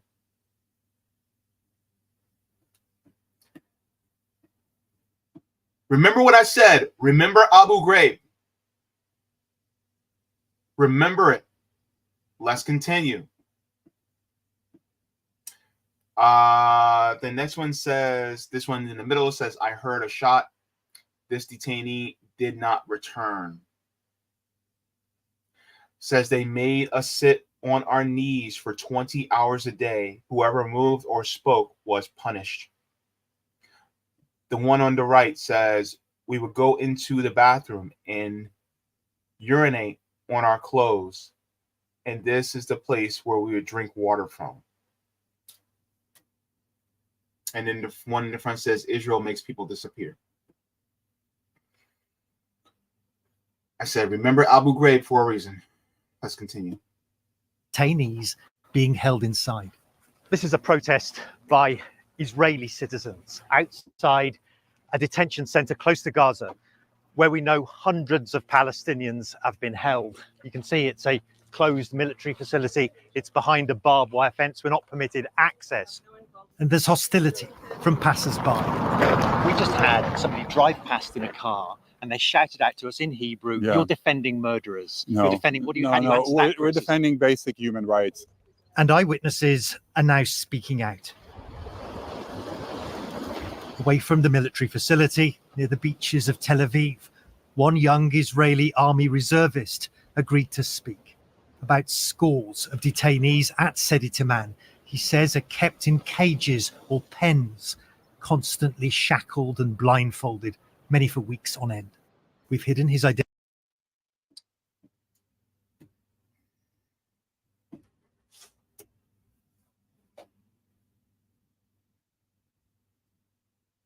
This is why I say be careful. If the side you're on starts dehumanizing people, that means it's not going to be also in their rhetoric, it's also going to be in their actions. Remember Abu Ghraib. Remember.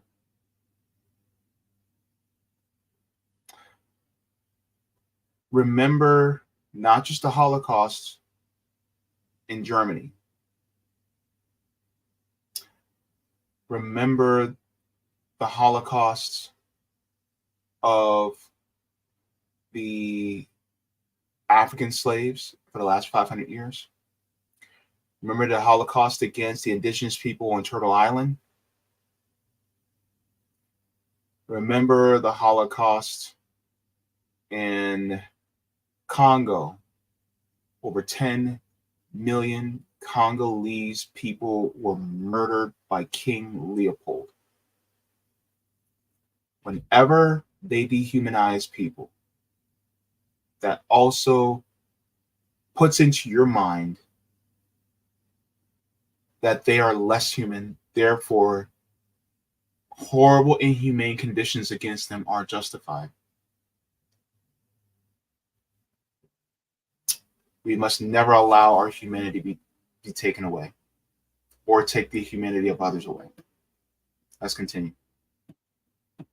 Identity and voice to shield him from prosecution. We were told they are not allowed to move and must sit upright. They're not allowed to talk or peek under their blindfolds.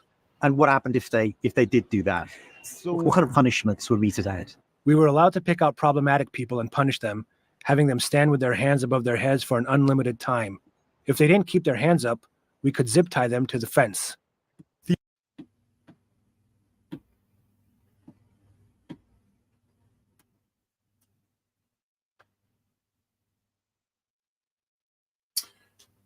I'm going to keep going. It's a lot. Israeli military says detainees are handcuffed based on their risk level and health status. But the account tallies with photographic evidence obtained by CNN of Palestinian detainees inside Sedi Tamen, and with hand and wrist injuries shown to CNN by dozens of Palestinians released back into Gaza. I was zip-tied and blindfolded, says this former detainee, and tortured in a way I never imagined. One source telling us the restraints were so tight, they had to amputate a man's hand. Imagine having to have your hand amputated.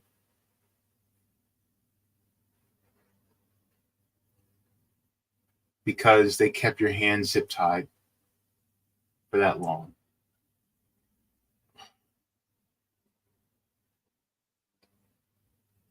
It's torture.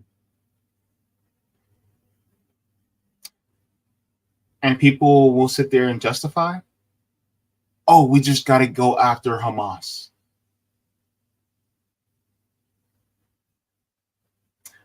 But then when you find out they're not part of the Palestinian resistance to release them, because they weren't, what type of recompense are you going to give them for the torture that you put them through?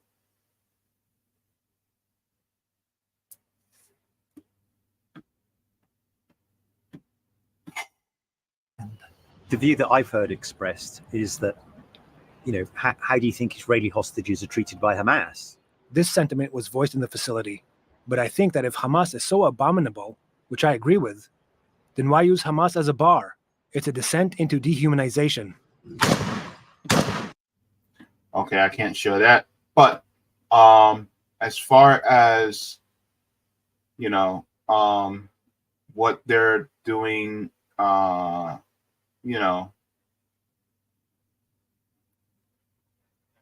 what they have been doing to a lot of these people, you cannot sit there and say that, oh, well, Hamas is doing something worse. It's like, but that doesn't give you carte blanche to still treat people inhumanely.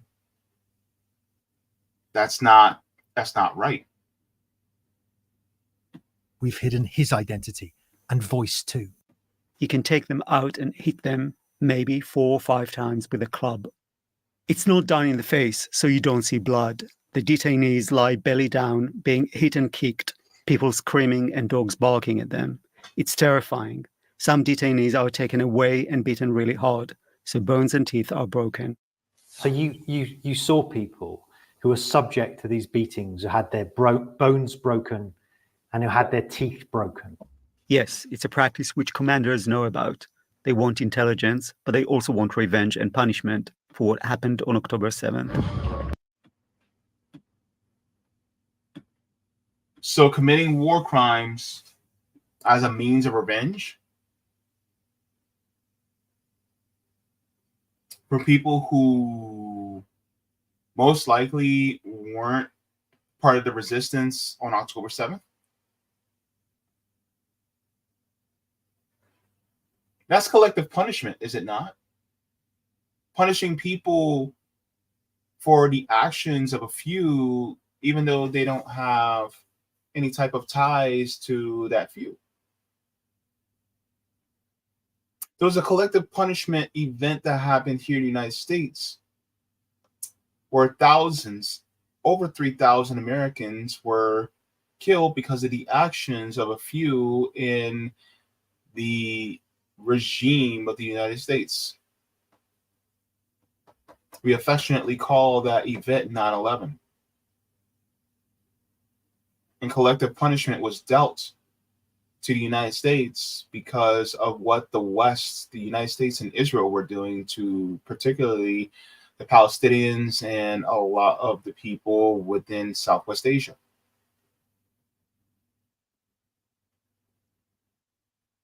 And so are these people who are committing these heinous acts to Palestinians in this detention camp, are they not also doing the same thing? Dealing collective punishment to people who really don't have anything to do with what's going on or to the operations on October 7th?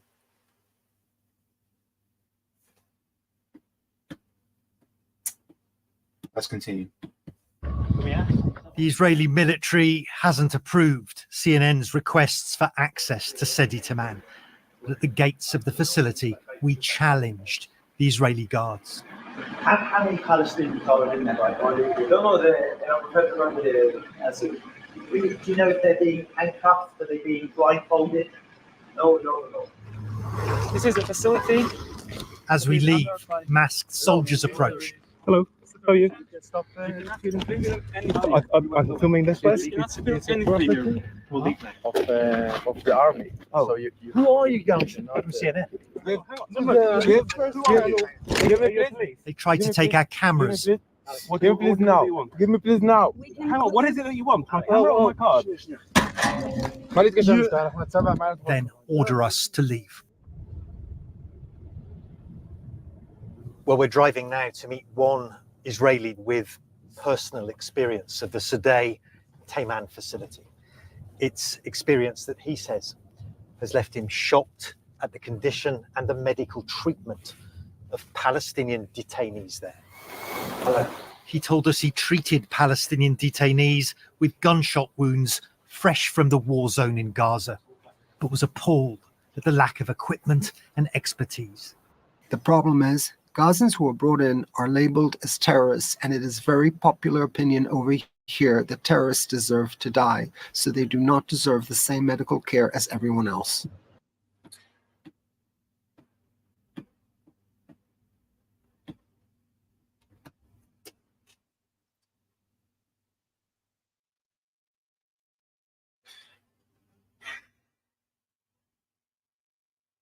If someone is serving time in prison for doing something, for committing a crime, and if they are sick in prison,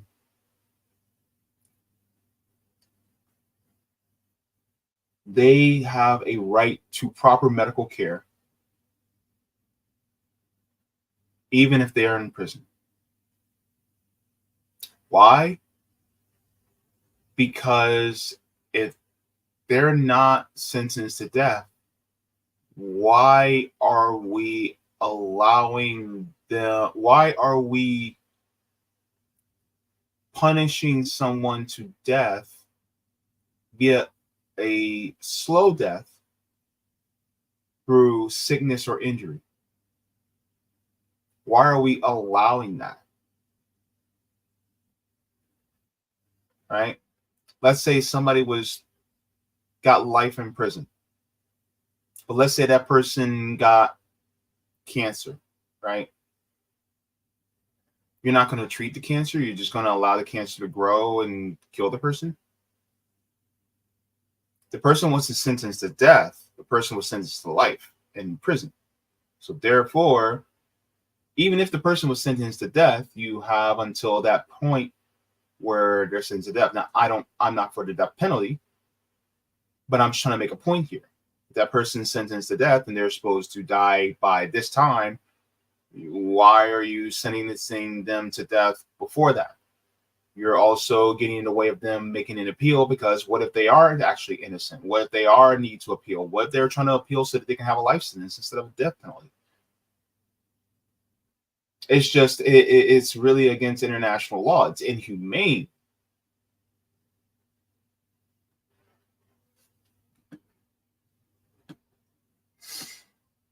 Oh my gosh.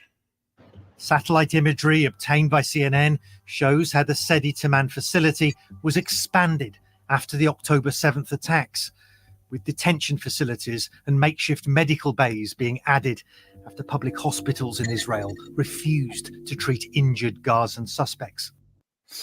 That's another one that really wigs me out. They refuse to treat people from Gaza if they are suspects. Wow.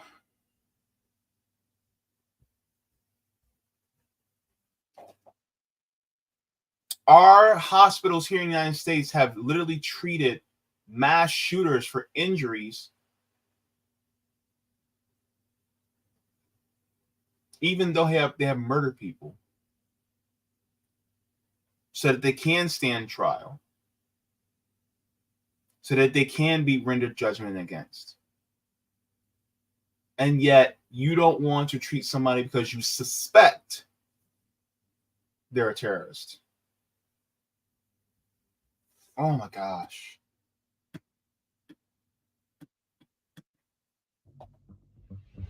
Eyewitness accounts describe a field hospital with 15 to 20 patients, virtually naked and blindfolded, with hands and feet shackled to their beds and wearing diapers. One eyewitness told CNN painful procedures were carried out by underqualified medics. Treatment, the medical worker told us, amounts to punishment. In my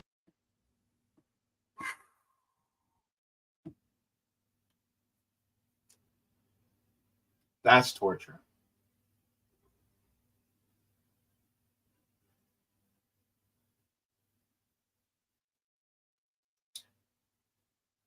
It's not just the murder of, I'm gonna start saying 40,000. It's not just the murder of 40,000 plus people in Gaza. On top of that, it is also the torture of Gazans in detention centers like this. That is heinous. This is what the IOF does. This is what Zionists do. People like Netanyahu and his parasitic regime are allowing this to happen. This is Israel's Abu Ghraib. That's what we're looking at right now. Make no mistake about it. And for all of us who were outraged back in 2004 when we found out about Abu Ghraib, oh my God, I can't believe we're doing this. Hey, wake up, wake up. This is what's going on right now. This is what Israel's doing. It's not just the Netanyahu government, right? Because you can say, oh my God, Netanyahu, he's such a far right, dangerous person. All we got to do is replace him. No. What happened when Obama became president? Did he close Gitmo? Did he close Guantanamo Bay? He was a liberal. No. You think something like this will get closed if there was a liberal Zionist that replaced Netanyahu? Do you think that the occupation would end with a liberal Zionist?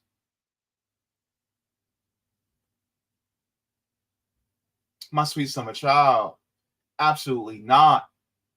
Let's be real. Let's call a thing a thing. Look, I don't care if you give me mashed potatoes or potato salad, you're still serving me potatoes. A liberal Zionist and a conservative Zionist are all still Zionists. That's like saying a liberal fascist and a conservative fascist. What?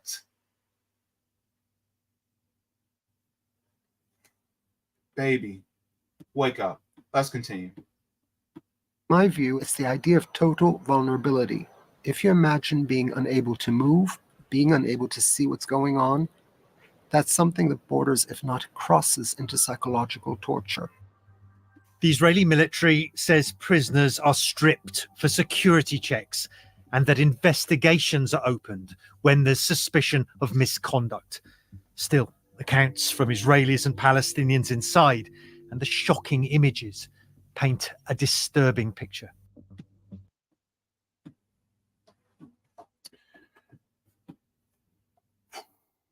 It gets deeper. So that is what has been going on there.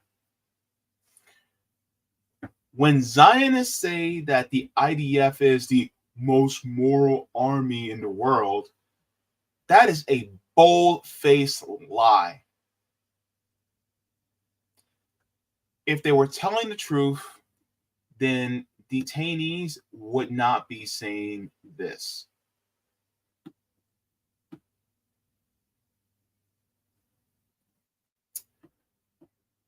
So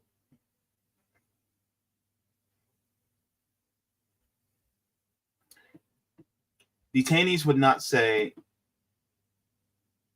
just before his release, a fellow prisoner had called out to him, his voice barely rising above a whisper. Al-Ran said he asked the doctor to find his wife and kids in Gaza.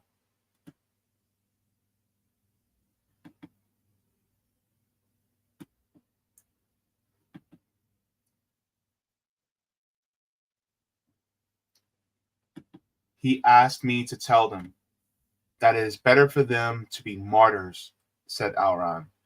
It is better for them to die than to be captured and held here.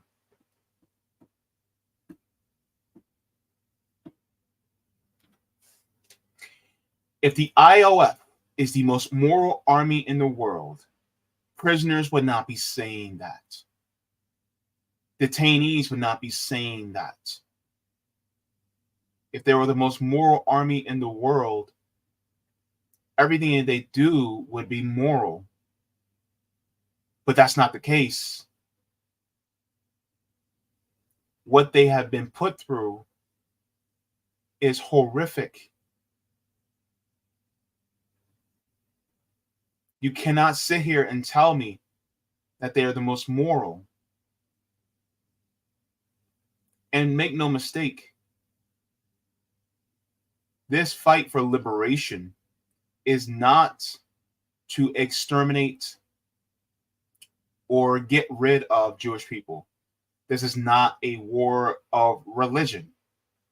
This is a fight against illegal occupation and apartheid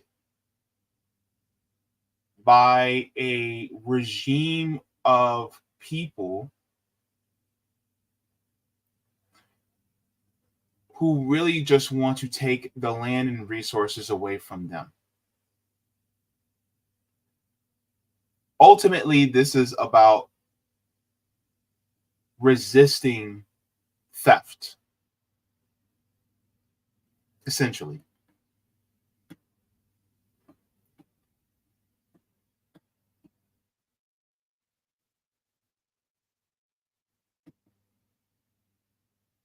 The torture against Palestinians was horrific, and medical procedures are actually also being done without anesthesia. Let's go to that piece here.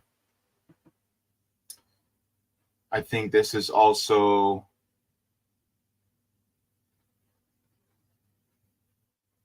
it says whistleblower accounts portrayed a different kind of horror at the Sidi Tiamin Field Hospital. Quote, when I was dealing with those patients is an idea of total vulnerability. That was from a medic. It says, quote, if you imagine yourself being able to move, being unable to see what's going on, and being completely naked, that leaves you completely exposed. I think that's something kind of borders on, if not crosses, to psychological torture. Because another whistleblower said that he was ordered to perform medical procedures on the Palestinian detainees for which he was not qualified. Quote, I was asked to learn how to do things on the patients, performing minor medical procedures that are totally outside of my expertise. He said, adding that this was frequently done without anesthesia.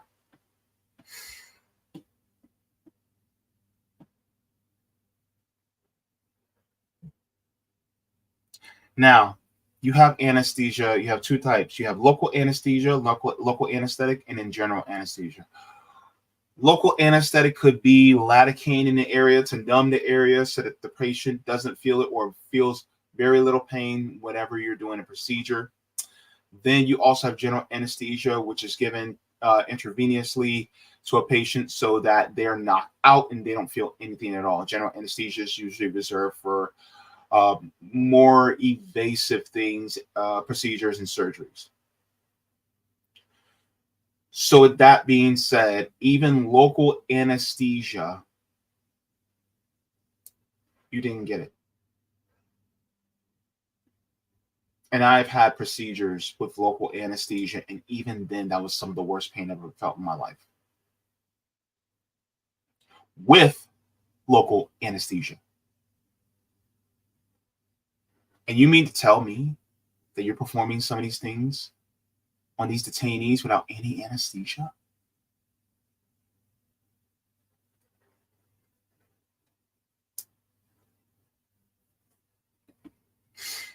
That's evil. I gotta call it like I see it. It's evil. It says if they complained about the pain, they will be given paracetamol. He said, using another name for acetaminophen. That's Tylenol. Tylenol. Not local anesthetic, not general anesthesia. Tylenol. What? Are you kidding me right now?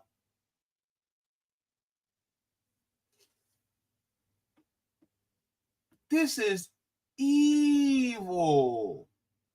My God. Says just being there felt like being complicit in abuse. Says the same whistleblower also said he witnessed an amputation performed on a man who has sustained injuries caused by the constant zip tying of his wrists. The account tallied with details of a letter authored by a doctor working at Detention, published by Haaretz in April. He says, from the first days of the medical facility's operation until today, I have faced serious ethical dilemmas. It says, more than that, I am writing this letter to warn you that the facility's operations do not comply with a single section among those dealing with health and the incarceration of unlawful combatants law. It said an IDF spokesperson denied the allegations reported by Haaretz in a written statement to CNN at the time, saying that medical procedures were conducted with extreme care and in accordance with Israeli and international law. If that was the case, then they would be able to debunk whatever any of these detainees have said. And if they were, the detainees would not have these sores on their wrists, some of them having to have their hands amputated, if that was the case. But it's not the case.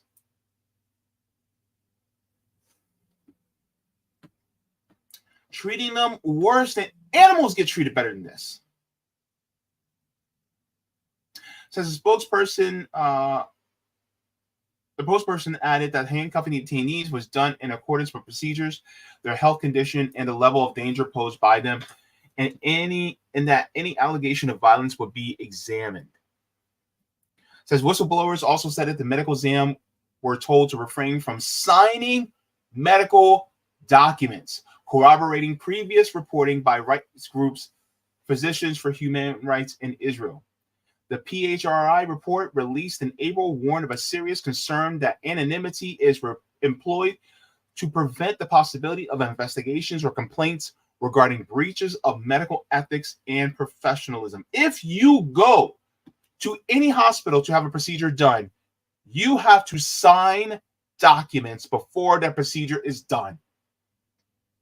Trust me, I've been on dialysis for 16 years. I know. You have to have documents signed. The surgeon has to sign documents. The doctor has to sign documents. The nurse has to sign documents. Everybody that does a procedure has to sign documents. So if you have your medical professionals not signing any documents, who could be held accountable if investigations are done? Nobody. So therefore, you have these physicians that are doing these evasive surgeries without anesthesia, making mistakes, and either harming, maiming, or even killing Palestinian detainees.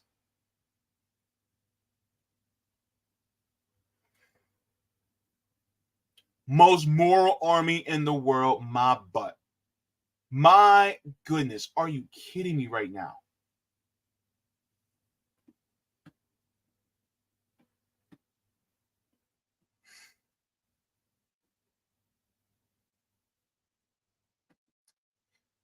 Quote, you don't sign anything, and there's no verification of authority.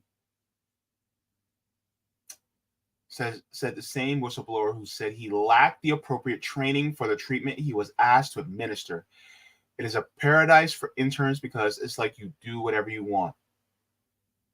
Of course, CNN also requested comment from the Israeli Health Ministry on the allegations in this report.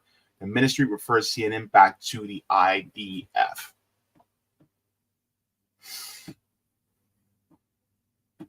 So I'm going to share this article in the chat for you guys.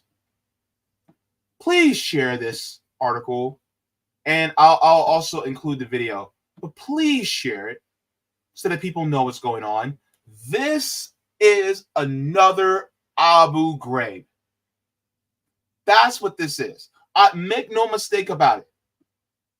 This is torture happening to people, many of whom are innocent people in these facilities. And you mean to tell me that this is justified? You mean to tell me you want to justify this? No. No. No. This is not justifiable. This is reprehensible. The fact that people in the IOF became whistleblowers to release this information.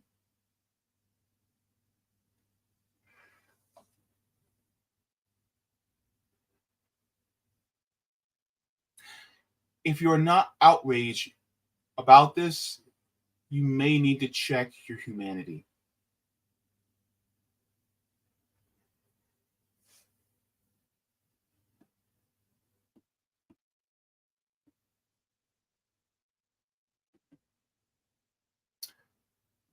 This should be covered by every independent news outlet because this is Abu Ghraib level inhumanity.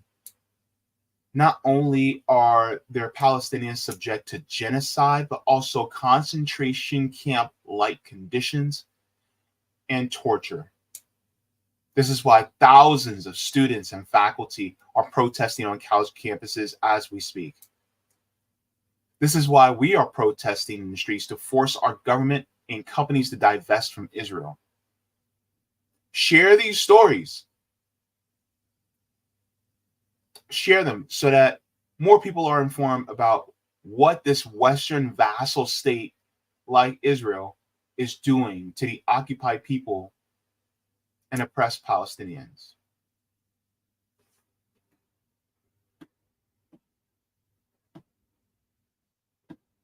Go ahead and give the stream a like. That pushes me onto the algorithm. I think this is deeply important that we continue to not let stories like this slide or go under the radar. I'm sharing this also into the chat as well so that people have this article and the video as well. And then I'll get to the Rockbin chat. I'm going to check the Rumble chat really quick too. And then I'll get into the Rockbin chat as well.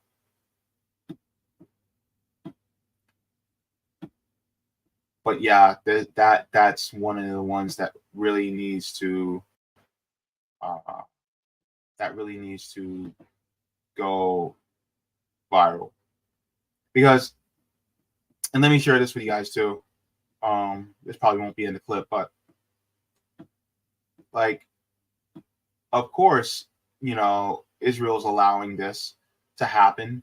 And look at what they're allowing here in the United States. It says UCLA attackers exposed. This is from the Gray Zone.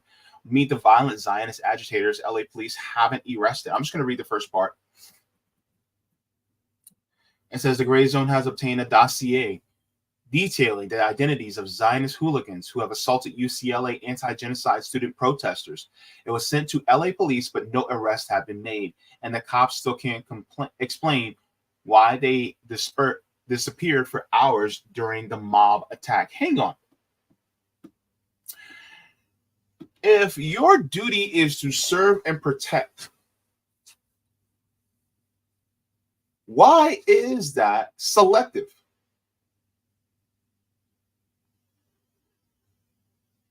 See? And these are the same cops that will be trained by the IOF that are committing these heinous crimes at this detention facility.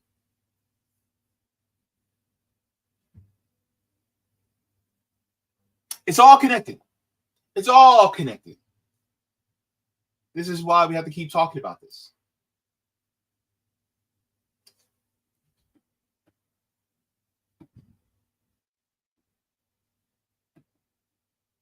I'll just read this first paragraph. It says April 30th, 30 people were injured when a mob of Zionist hooligans savagely assaulted the pro-Palestine UCLA campus shortly before midnight. For over 3 hours, local campus police stood down as the masked thugs assaulted students, journalists, and even officers of the law with firework volleys, pepper spray, and metal pipes. Though multiple attackers have been identified by community members on social media, to date there have been no arrests of pro-Israel goons. Yet, here in Florida, at the pro-Palestine march that I was at last week, people in our march got pepper sprayed and pushed down. Little kids got some of the pepper spray in their direction over a bullhorn.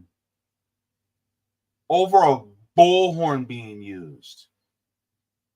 And yet you have Zionist attackers attacking a peaceful protest, and the police are nowhere to be found?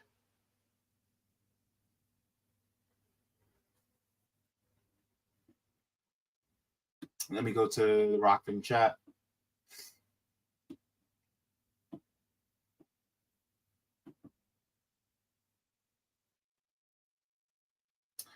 Thank you for the tip on Rock from Roger.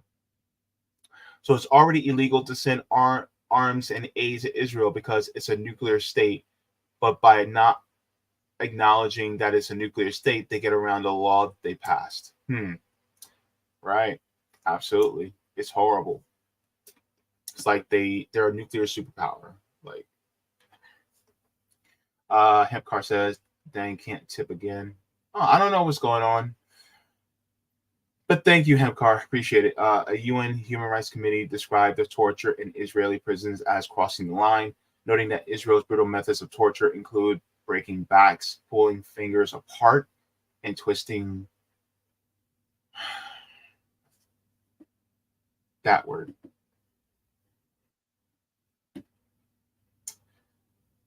Oh, gosh.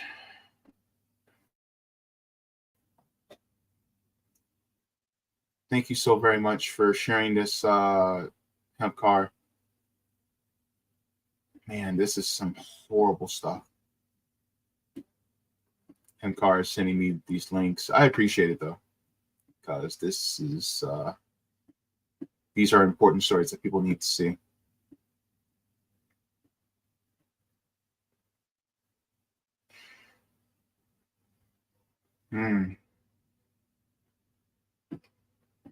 The last one about torture against Palestinian children. I don't know if I'll be able to even read that. I don't know if I'll have the bandwidth to stomach that one, Hempcar. I can't even look at the kids in cages here in the United States. Wow. Thank you very much for that, though. I'll try to get through it. I can't make any promises, though. Let me go to let me check the Rumble chat really quick.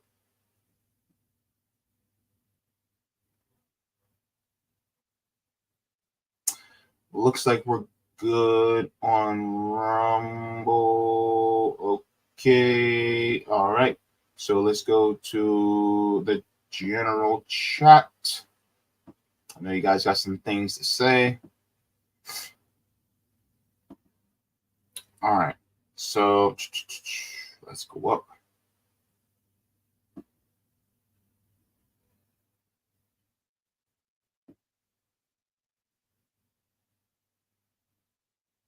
Let me see. Javier says, it's tradition. Forced displacement has been part of Western culture since my island became a colony over 500 years ago. What island is that, Javier? But yes, you're absolutely correct. Thank you so very much for that. Retro Gamer says, IDF, Israel are evil, have been doing to this Palestine for decades. Yes.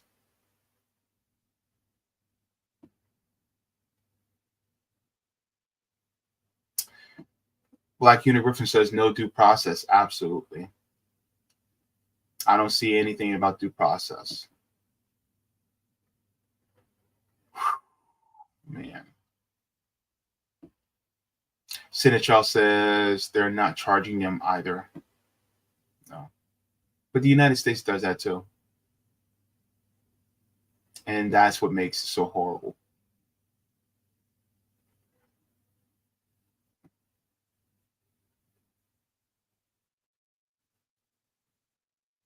Yeah, Sean Miller says their depravity knows no bounds. Nope.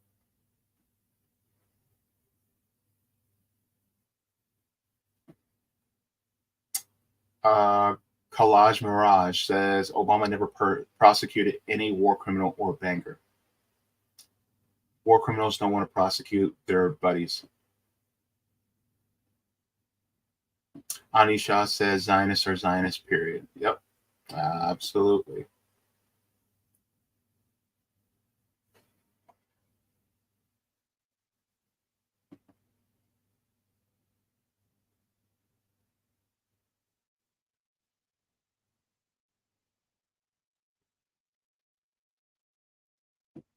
Collage Mirage says even when administering general anesthesia, a local anesthesia is also given. Wow.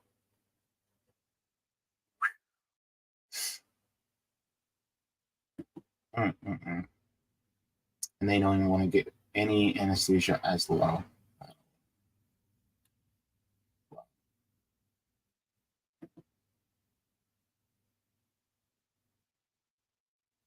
Let me see.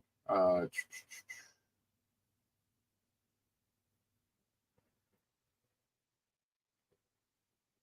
me see. All right. Yes, I am here on a Saturday. Yeah, I'm trying to do more Saturday shows, so to expand some of the stories that I cover.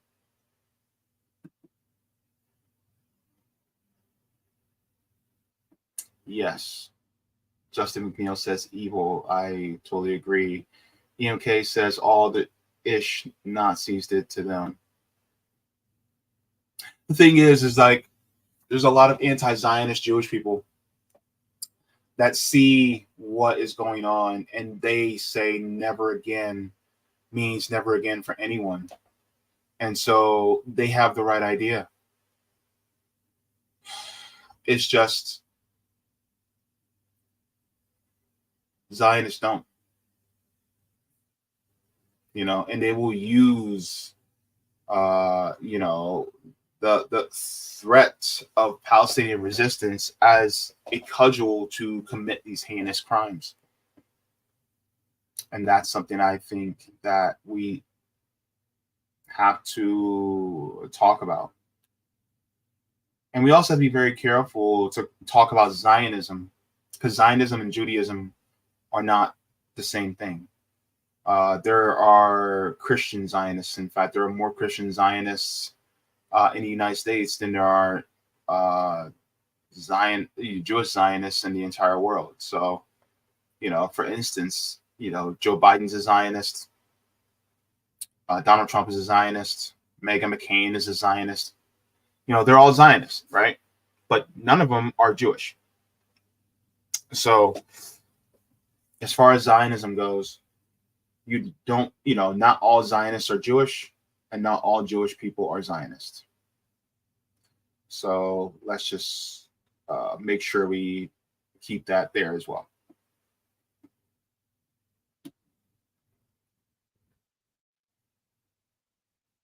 Let me see. Mr. Meepsor says the Zionists are successfully branding those anti-Zionists as terrorists, though weaponizing unjust and perverse laws against them. Yeah. So yes, that's what's going on. You know, and we gotta resist that, because ultimately it is about pushing back against this narrative that people who are fighting for their liberation are in the wrong. It's just like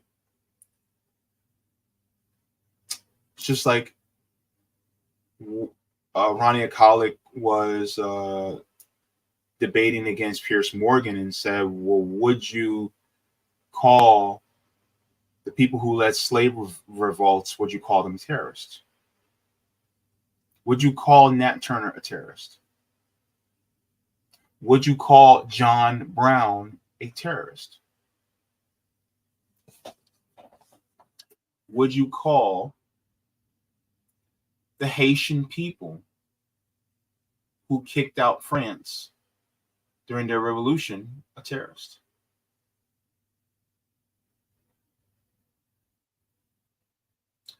Would you call the indigenous people who fought back against the European colonizers terrorists?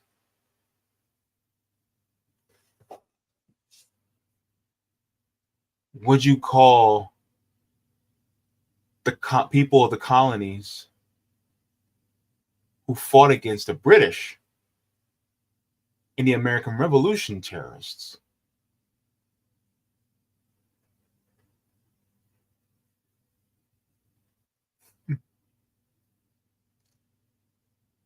See, that's the thing. Because they did it to Nelson Mandela. They labeled him as one.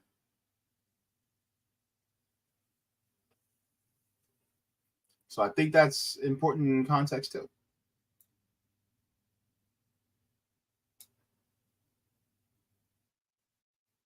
Yes, Justin McNeil. You said it. Hang on.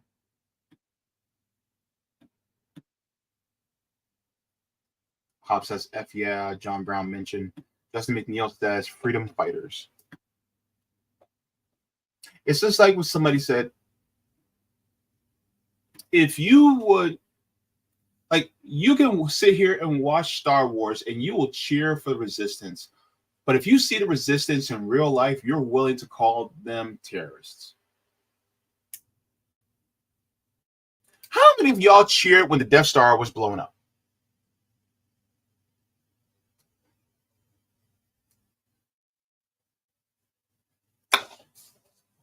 What does that make you? According to the logic by the Zionists and the people who are the part of the parasite class within this empire, what does that make you?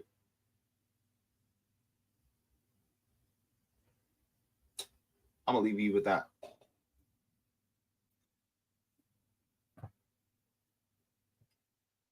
So what I'm going to be doing, I'm going to try to do this tomorrow, actually, so that I can get this out there. But we got to finish the reading of Water in the Spirit. So we're going to finish this chapter. We're going to get into that. I'm also reading Presidential by Margaret Kimberly. So we're going to get more deeper into this book. And it is already exciting already. So I cannot wait. And then also tune in for the continue reading of The Will to Change, Men, Masculinity, and Love by Bell Hooks. We'll continue the reading of that. Be sure to be here on Tuesday at 2 p.m. Eastern, where I'll be talking to Cynthia Brown. She's with the Ohio Coalition to End Qualified Immunity. As you guys know, I talked about the story about Roger Fortson, was it Tuesday? And about how he was shot by police. And, you know, will those police officers in Okaloosa County, Florida, are they going to be held accountable?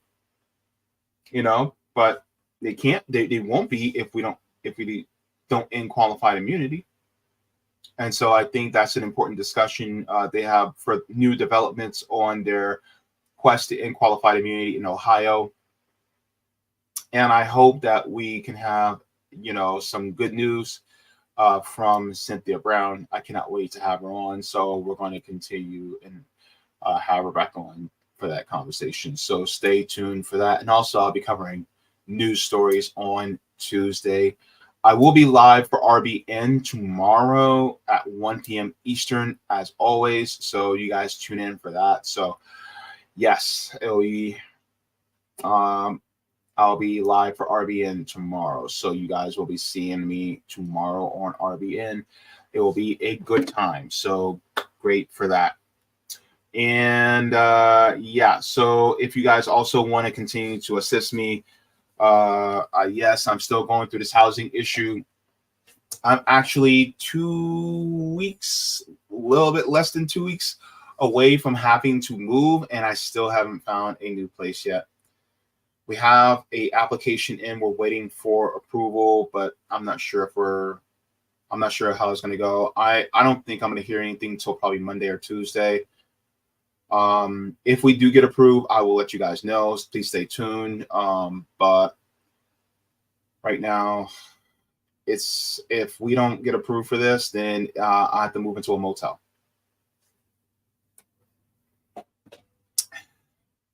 Yeah. So if you guys would like to assist, my PayPal is in the description as well. If you guys would like to offer any assistance, is still very much appreciated. But with that being said, I'm going to be heading on out. I have a video that I did want to close with, and I think that you guys will think that's based. Many of you probably saw it already, but it's necessary because what's going on right now, especially, you know, hearing the news about what's going on in Gaza, especially with the people who are detained, it should not be happening at all, you know, and people who are going through this, you know, we have to keep fighting so that they are free. This also goes in line with what's going on in Congo. You know, it's all connected. And so we have to keep hammering that point home that it's all connected. Because if we don't, we lose sight of it. You know? And I know I get, you know, some, you know, Black people in the chat, in the comments that'll say, well, this has nothing to do with me. Baby, it has everything to do with you. It's your, look, it is your public money going to them to do this heinous stuff. It is your public money that's going to them to train the police that end up killing us, just like what they did to Roger Fortson, just like what they did to Philando Castile, right? They're the same people. They're the ones who are getting our reparations money. They got it. So yes, if you're Black, if you're American descendant of slave, just like me, you have to realize that it's all connected.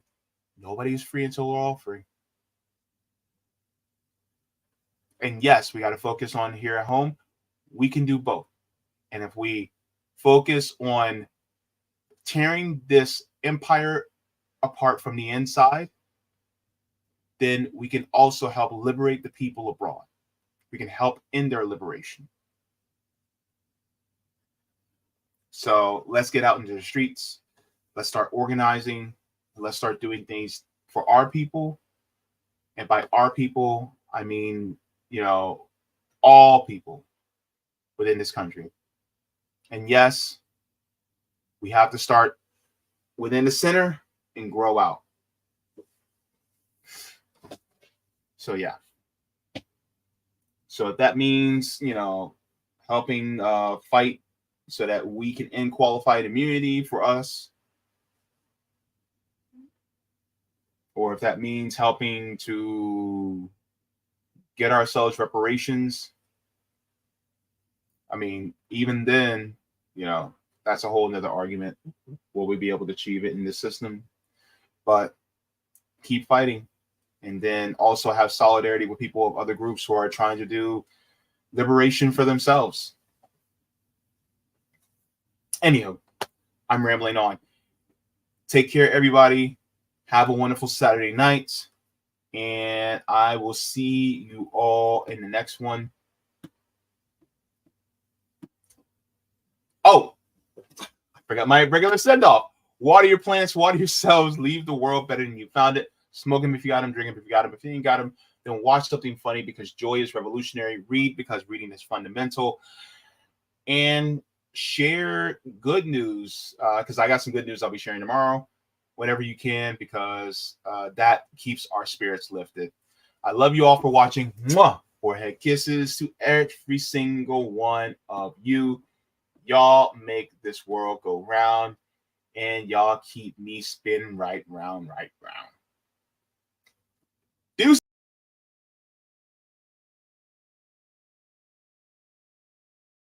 We cannot have a genocidal foreign policy in a democracy. These young people are going to be the ones that have to pay the price for these horrible decisions. These police officers out here today, that's thousands of student scholarships. Thousands of students could have been able to go to school and have books and have housing. But instead, our chancellor, who is a very cruel man, decided to send thousands of dollars worth of state funding paid for by the taxpayers into the trash. Are you concerned about this jeopardizing your job? What job do I have if the students don't have a future? I was just standing here and I was eating a lollipop and they decided to arrest me for being in the presence of what's going on campus, which is really a shame. We cannot have Thank a you so very genocidal much for watching my channel, and I deeply appreciate it from the top and bottom of my heart.